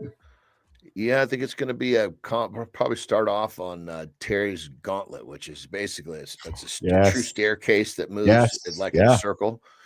And then I'll probably go into some sort of, maybe a burpee, push up, body weight squat, lunge series. I'm just going to kind of roll with it, Yeah. Yeah. Because I'm in that mode where I need some exercise, but I'm in that mode of today's not a resistance day. So I'm going to just kind of listen what the body wants to give me, because it's about staying active and feeling good, not beating myself down. That's normally my training is my goal is to feel like I got my ass kicked when I'm done. And that can't be the purpose of my training in this time that I've got to recover before the first of the year. We're talking a couple weeks left. Yeah. I do hear in between the lines of what you're saying, though, that you are chasing some type of dopamine hit, though. And I think it's going to happen on the Gauntlet. Yeah, and it's such an easy one today because the dopamine hit that we normally search for is like overcoming some sort of adversity. Man, that feel this one is more of, okay, I'm just checking boxes today. Yes. And I have to really stay mindful of that because my brain has already gone to, well, fuck, if you're going to do body with squat lunges, might as well just do it at the gym. No, dickhead. You know where that's going to lead? Yes. Oh, well, fuck. We might as well put some deadlifts in with these fucking lunges. Funny you say this. I was the exact same way in my brain this morning. So it's Wednesday. I try to keep my Wednesdays like a rest recovery, more of an endurance type day, stretching. And I don't lift. I typically don't lift on Wednesdays. So today I got on my bike and I was I was going down the path of, well, if I'm going to do this, I'm all like, blah, blah, blah. And I was like, no, hold on. And I purposefully dialed it back. Dude. Because it's funny how our brain's like, well, if I'm doing this anyways, I might as well just. Well, here's the thing. There are very few people that reach the point where the discipline is to actually step back. Yes. And that's a fucking tough place to be when you've built yourself on stepping forward. Well, yeah, 100%. Well, for me, it's because I have to talk to my brain that it's okay that I've stepped back. It's okay that maybe I didn't get the 10 out of the 10 on the dopamine hit, that I'm satisfied with the 8. And I had to have that conversation with myself this morning, because if I want to have a good lift tomorrow, I know that I have to, as I'm aging, I'm learning that if I want to have a good lift tomorrow, I need to dial it back today because tomorrow is going to suffer. I'm learning. Yeah, the goal for today is to have my training enhance how I feel energetically. Yeah. Not to, because a lot of times my training is, okay, I want my fucking ass whooped, so I can't wait to get to my nap. Yes. Like that's the stuff I got to stay away from. Yeah. It's funny how humans are, how we're wired, man. It really is. Dude, fun show. We had a good conversation today. A lot of fun. Always, energy. Baby. Always a good show. A lot of good energy, man. A lot of, I will say yesterday our guest dropped one of the most complimentary, looking for the word, endorsements yesterday of our show. And dude, connected, eh? Like he's fucking opening for Tucker Carlson, opening for Trump, part of the Charlie Kirk thing. And we had a guy on the day before that said that he thought the people that name dropped were fucking were pieces of shit. It's funny you say that now. He was. I was like, oh fuck, let's pull up. What's his name? See what he's got to say. Oh my god, that's what Adam Carroll was great. Our guest yesterday was great. We're having coffee with yesterday's guest, but he was just two different ways of getting to your point B. I don't have a problem with either method. Oh, me neither. Yeah, but the guest yesterday, his post was, he's like, I have never experienced anything. I'm paraphrasing. I have never experienced anything like I experienced yesterday with Keith and John, was basically his words. I was part of this entertainment show that I've never seen before. Real life, AI, didn't know it was coming or going, talking about this to talking about this. And it's like, it was awesome. And then I had a wonderful compliment from somebody yesterday who said that you guys are creating an incredibly they described it as a wonderful morning magazine. He says, you guys start this thing over here, and then it ends up over here. And I have no fucking clue how you guys get from here to here, but it's so enjoyable. I'm like, yes, it's working. So, well, I was thinking too, yesterday's guest, with his promotion of his company, he might be a candidate for a 30-minute spot. I'm eating them today. Yeah, there we have it. Yeah. I got a quick question, brother. Yeah. Totally off topic. There's Yeah. no right or wrong answer. This is just like and I guess you could say it's personal. No, don't brace yourself. It's nothing fucking serious. But is this a Star Trek thing? Because you're always, with your hand gestures, you always have this. Oh, do I do that? I don't. This. Seriously. Or when you're putting your hands together, it's like this. Fuck, Not I don't always. know that, actually. I mean, I do a thing with my pinky a lot of times. My pinky Yeah. is not with my rest of my hand. I can't do it. Well, of course, when it's subconsciously, it looks different. Yes. But you often will do this. Isn't this a Spock thing? Well, it is. But I don't. Well, it's actually also Are you a nano. Star Nano. Wars? It's actually Robin Williams, Nano. Remember what was that show we grew up with? I was going Mork to say, and Mindy. I was going to take it back to you in space somehow. Oh yeah, I did not even recognize I do this. So I will share with you. I often will, because I teach people when they do live shows and live content that you want to get people to stop the scroll. Hence the hat, the glasses, the look, but often pointing and creating energy at the camera. So somebody's like, "What the hell's going on over there?" I did not know that I did this. It's funny how you mentioned that, but no reason, no purpose at all, actually, other than your observation on why do you do this. I have no clue. Yeah. I mean, someone asked me about my pinky once. I was like, "Fuck, I didn't even know I did it." Yeah, that's funny. We got Petra coming in hand. With razor blades in the stomach, I suspect it could be studied with a very small piece of metal and simply infer what happens to it will happen to the razor blade, but I'll have to see the study. Oh, there we go. And then there we go. So then saying it could have been the stomach will chew through metal. We could have had an easy conversation about that, but the razor blade was a fucking headline. I love it. I like we have the resident doctor just always paying attention, man. I love it. And then we got Mike Sullivan come back saying, "You've created a stable, memorable online persona, Keith. Is that Star Trek's USS Enterprise on your shirt?" No, it's Slash. It's fucking Slash is what it is. It's a ridiculous t-shirt with Slash. The guy with Saul is his real name. I think his real name in real life is Saul. So, all right, brother. Lots of love. We've got a guest on the show tomorrow. I don't know their name in front of me right now. We've got a guest tomorrow, so we're gonna have a good one tomorrow. And then Friday, we got the bullshit professor himself. I'm working on Friday's show. Don't worry, it's gonna be fun with Petra. It'll be a lot of fun. No, I'm sure. Listen, it was the maiden voyage last time. I know it was. Nothing wrong with that. All right, enjoy your day and listen. Dial it back. The handsome chief is watching you. Dial it back. Yeah. Johnny, before you go, we got Jody joining us. I'm 39, female, and need a good daddy to give it to me. Why do you got to point that at me? Well, I'm not. I'm just pointing up because we have somebody on our show who's asking us the question. Well, I guess we need to ask our other fucking viewers who wants to oblige. Either I'm addressing it while you're not here, or I'm addressing it with you. Because I didn't tell you, but I had somebody phone the show or phone the hotline a couple days ago on a Saturday, and she's like, "Hi, who's this?" I'm like, "Who's this?" And she's like, "Is this phone sex?" I'm like, "No, this is not a fucking phone sex line." Well, wait a minute. Jody might be one of those little, what do they call it, a glam boy or whatever the fuck it was. You never know. A femboy. Yeah, there we go. Jody, are you a femboy or are you actually a 39-year-old female? Hey, Jody, welcome to Mornings in the Lab with Keith, Jon, and Friends. We are your morning show. You can hang out with us every single day here, 8 o'clock Eastern time on YouTube, LinkedIn, and X. And we got Melissa rolling her eyes at us right now. So see you later, pal. Have a good loop, my brother. You too. All right. Hey, guys. It's time for the morning focus. And guess what? AI, well, it just made good enough a fireable offense. If your big strategy is still blend in, heads up. Even the background upgraded to AI and stopped accepting passengers. Sleepwalkers think silence protects them. Sophia, was that ever true? Maybe back when people feared conference calls? Silence used to look thoughtful. Now it looks automated. Average work blends in. AI just blends it faster. Tourists ask AI for memes. Builders ask it for leverage. Same tools. Completely different futures. Real talk. If AI wrote your update today, would anyone notice? If yes, cool. If no, that's the alarm. Your advantage isn't speed, it's perspective, pain, conversations. If none of that shows up in your work, AI wins by default. So let's get into it. If good enough is dead, what actually replaces it? Because this is where the day really starts.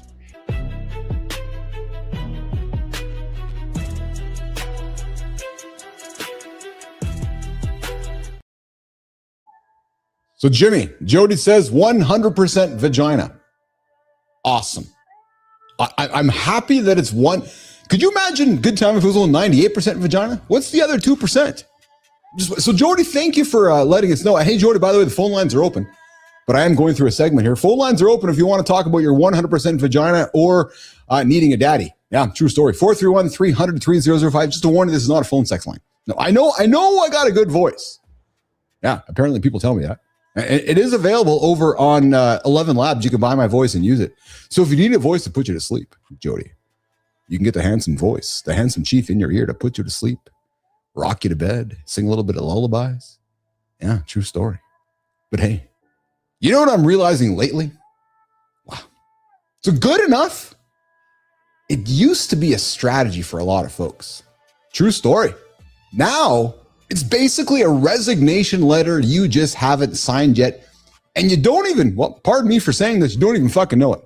Nope, you don't even know it. Because AI, we're talking AI again here today, guys. AI didn't just show up to steal jobs. It showed up to delete your average. Think about how much we all used to work. You could coast. Oh, baby, I know a lot of coasters out there. You could hide in the crowd. You could just be the person in the meeting who said nothing. Just sat there. Collect your paycheck. Did nothing, but somehow always had a lot of time on their plate. Yeah, it'd take a few days to get this PowerPoint done. Well, for the longest time, there was room for that. Man, I worked in a company where there was a lot of people doing that. Yep, world was much slower. Sloppiness, just blended in. Just blending. Now you're competing with a machine that doesn't get tired, doesn't get offended, doesn't scroll Instagram at 2 p.m. It doesn't join a morning show wondering if they can find a daddy. You're competing with a machine that can draft a good enough email, report, or slide deck in what? 30 seconds? Today, maybe 15. So if your whole identity at work was, I'm the guy who writes the decks. I'm the woman who organizes the information. I'm the one who knows where the files live. See ya. Yeah, you're in trouble. Because AI can do all that now very competent on autopilot. But here is the uncomfortable part for all of us. And here's what I believe much of the world is struggling with right now. Because if AI can do your version of good enough in seconds, what does that say about how replaceable you've actually been all along? Ouch. Fuck good time. That stings, doesn't it? It stings me too when I think about this. I look at the paths of folks that I've witnessed and watched the muscle memory, the default opinions, the obvious takes, the recycled stories that they constantly just put on the table. The funny thing is that AI now remixes that stuff in a second. So the truth is, what's left? What's left is the thing that AI can't fake. Your conviction, your courage, your lived experiences, your willingness to tell the truth when it's messy and inconvenient.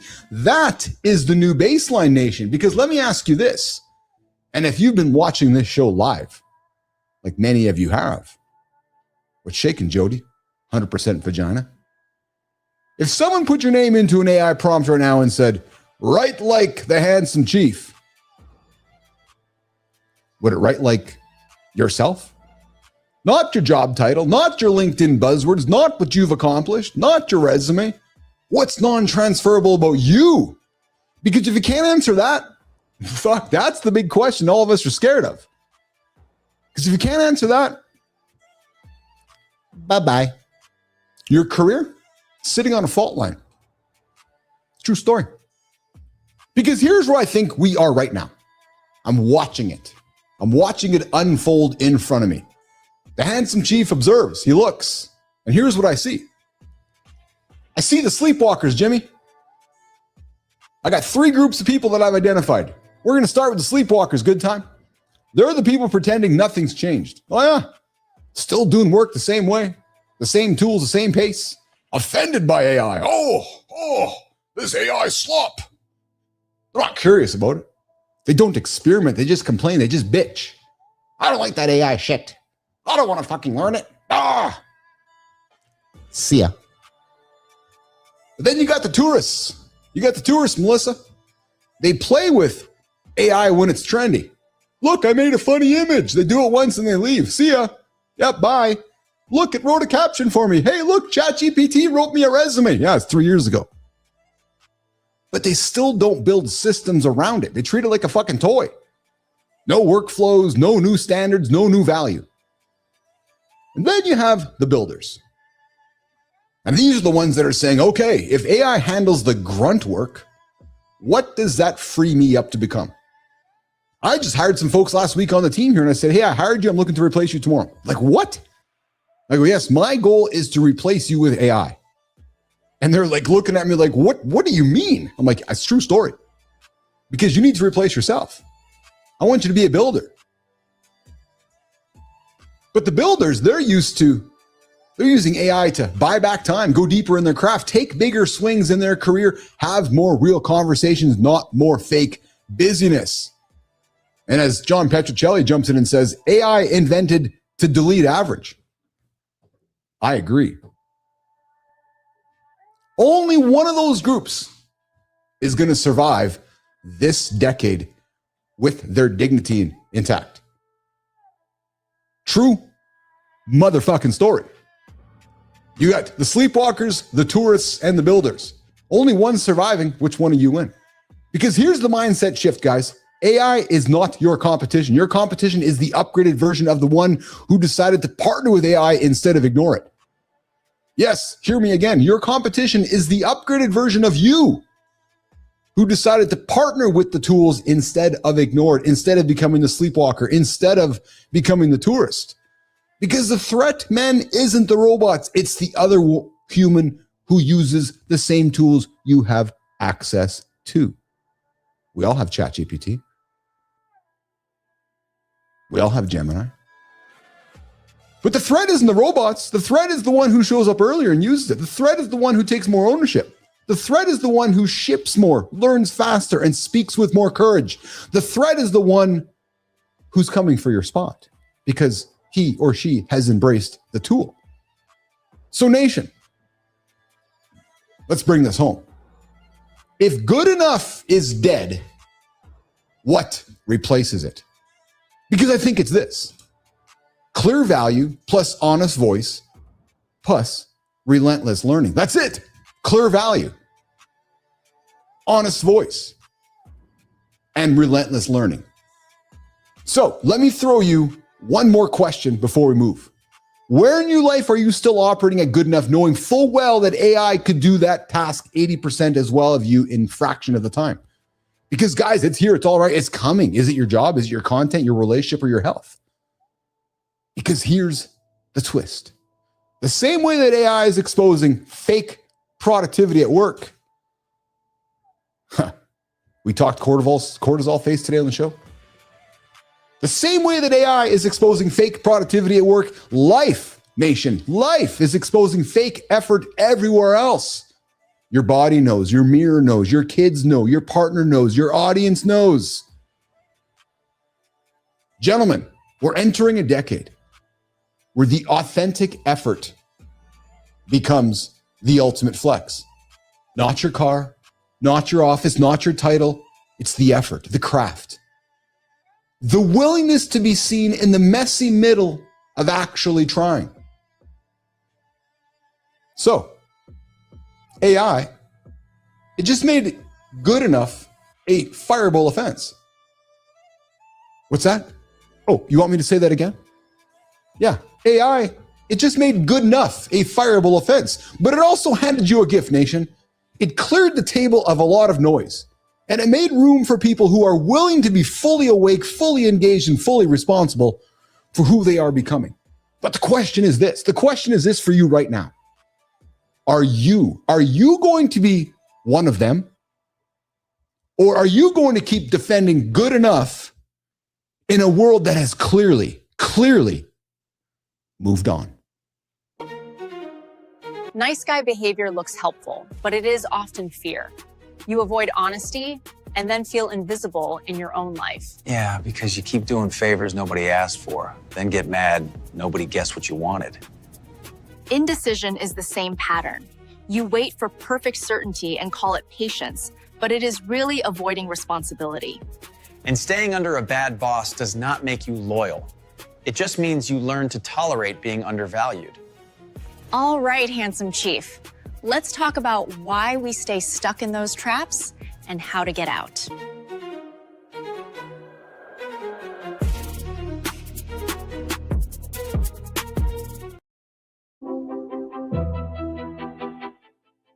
Who are you going to be today? The builder, the sleepwalker, or the tourist? So, YouTube, stop being the nice guy. Being a man you can actually respect yourself, your own mirror.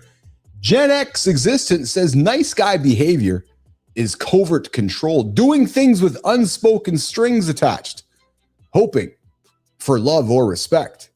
Real masculinity, real awareness, plus responsibility. Know your values, own your flaws, and choose honesty over comfort. I'll say this, actually. I want to dive into this one. I feel like there's been times where my kindness has been mistaken for lack of respect. I've learned that my kindness, I believe, has been, there's been times in my life that I have leaned into being that kind Canadian, and people have taken advantage of that. Yeah, true story. I've learned from that experience. But if I get back to this one here, start small, guys. Say what you want, state disagreements respectfully, and communicate when you're tired. But if you set those boundaries without long explanations, I see it differently, or that doesn't work for me, you might stop monitoring others' moods if their emotional state is your responsibility. Expect that pushback, guys. Some are going to dislike your boundaries. No, I got a boundary. Those old habits are going to resurface. But the payoff? Well, the payoff is self-respect. It's self-trust. It's genuine relationships. But guys, what boundaries are you avoiding? Because you're afraid of pushback. What are they? Boundaries are a good thing when put into the right place. All right, let's move to Substack, guys. Indecision is the only wrong choice. Just pick a path. Man, too many folks just can't make a decision. What am I going to watch? What am I going to watch? What am I going to watch? Well, Dickie Bush says people stay stuck, not because they choose the wrong path. They refuse to commit to any path. The problem, non-commitment. The problem is doom loop of overthinking, fear, and self-doubt. What if I make the wrong choice? Because guys, there's no single correct path that exists. Every option has trade-offs. Waiting for the perfect certainty is absolutely an unequivocal trap. The only bad choice is making no choice. The ultimate in bureaucracy. Not making a decision. Just not going to make one. Fuck, man. Any committed move creates momentum and feedback, so make one. Fear of confirming others' negative expectations drives hesitancy. Accept the fear. The progress favors people who pick a direction and adjust. Guys, pick something on Netflix today and just watch it. Maybe after 5 minutes you don't enjoy it, but those 5 minutes might actually add more value than 5 minutes of not making a decision. Think about that. Guys, over on LinkedIn, bad managers give vague feedback. True leaders develop people. Sometimes I wonder if I don't think I'm a good manager. I know I'm a good leader. I don't believe I'm a good manager. I try to give good feedback. I try to give, and I really try to develop people. But I'm funny with this one. I was thinking to myself yesterday with my team is that I love leading my team, and sometimes I know I'm not. Listen, I don't want to manage. I'm hiring an adult. If I got to manage, I'm hiring fucking hire a child. So my team listening, I don't want to manage you. I just don't.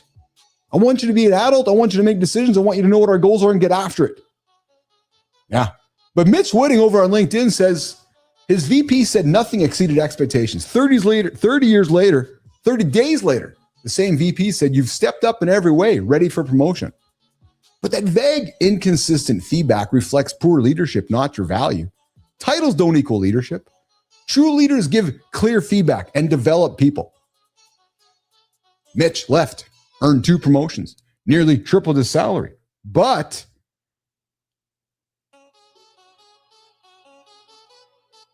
Here's the invitation. Go where you're valued, guys. Because are you staying where you're undervalued because you're afraid to find out what you're actually worth? That's the question. Ouch. Ouch, ouch, ouch. There's our community corner here, guys. I know Maya's tied up today. Maya's tied up and unable to give us the outro. That's okay. Wrapping up the community corner here this morning on Mornings in the Lab with Keith, Jon, and friends.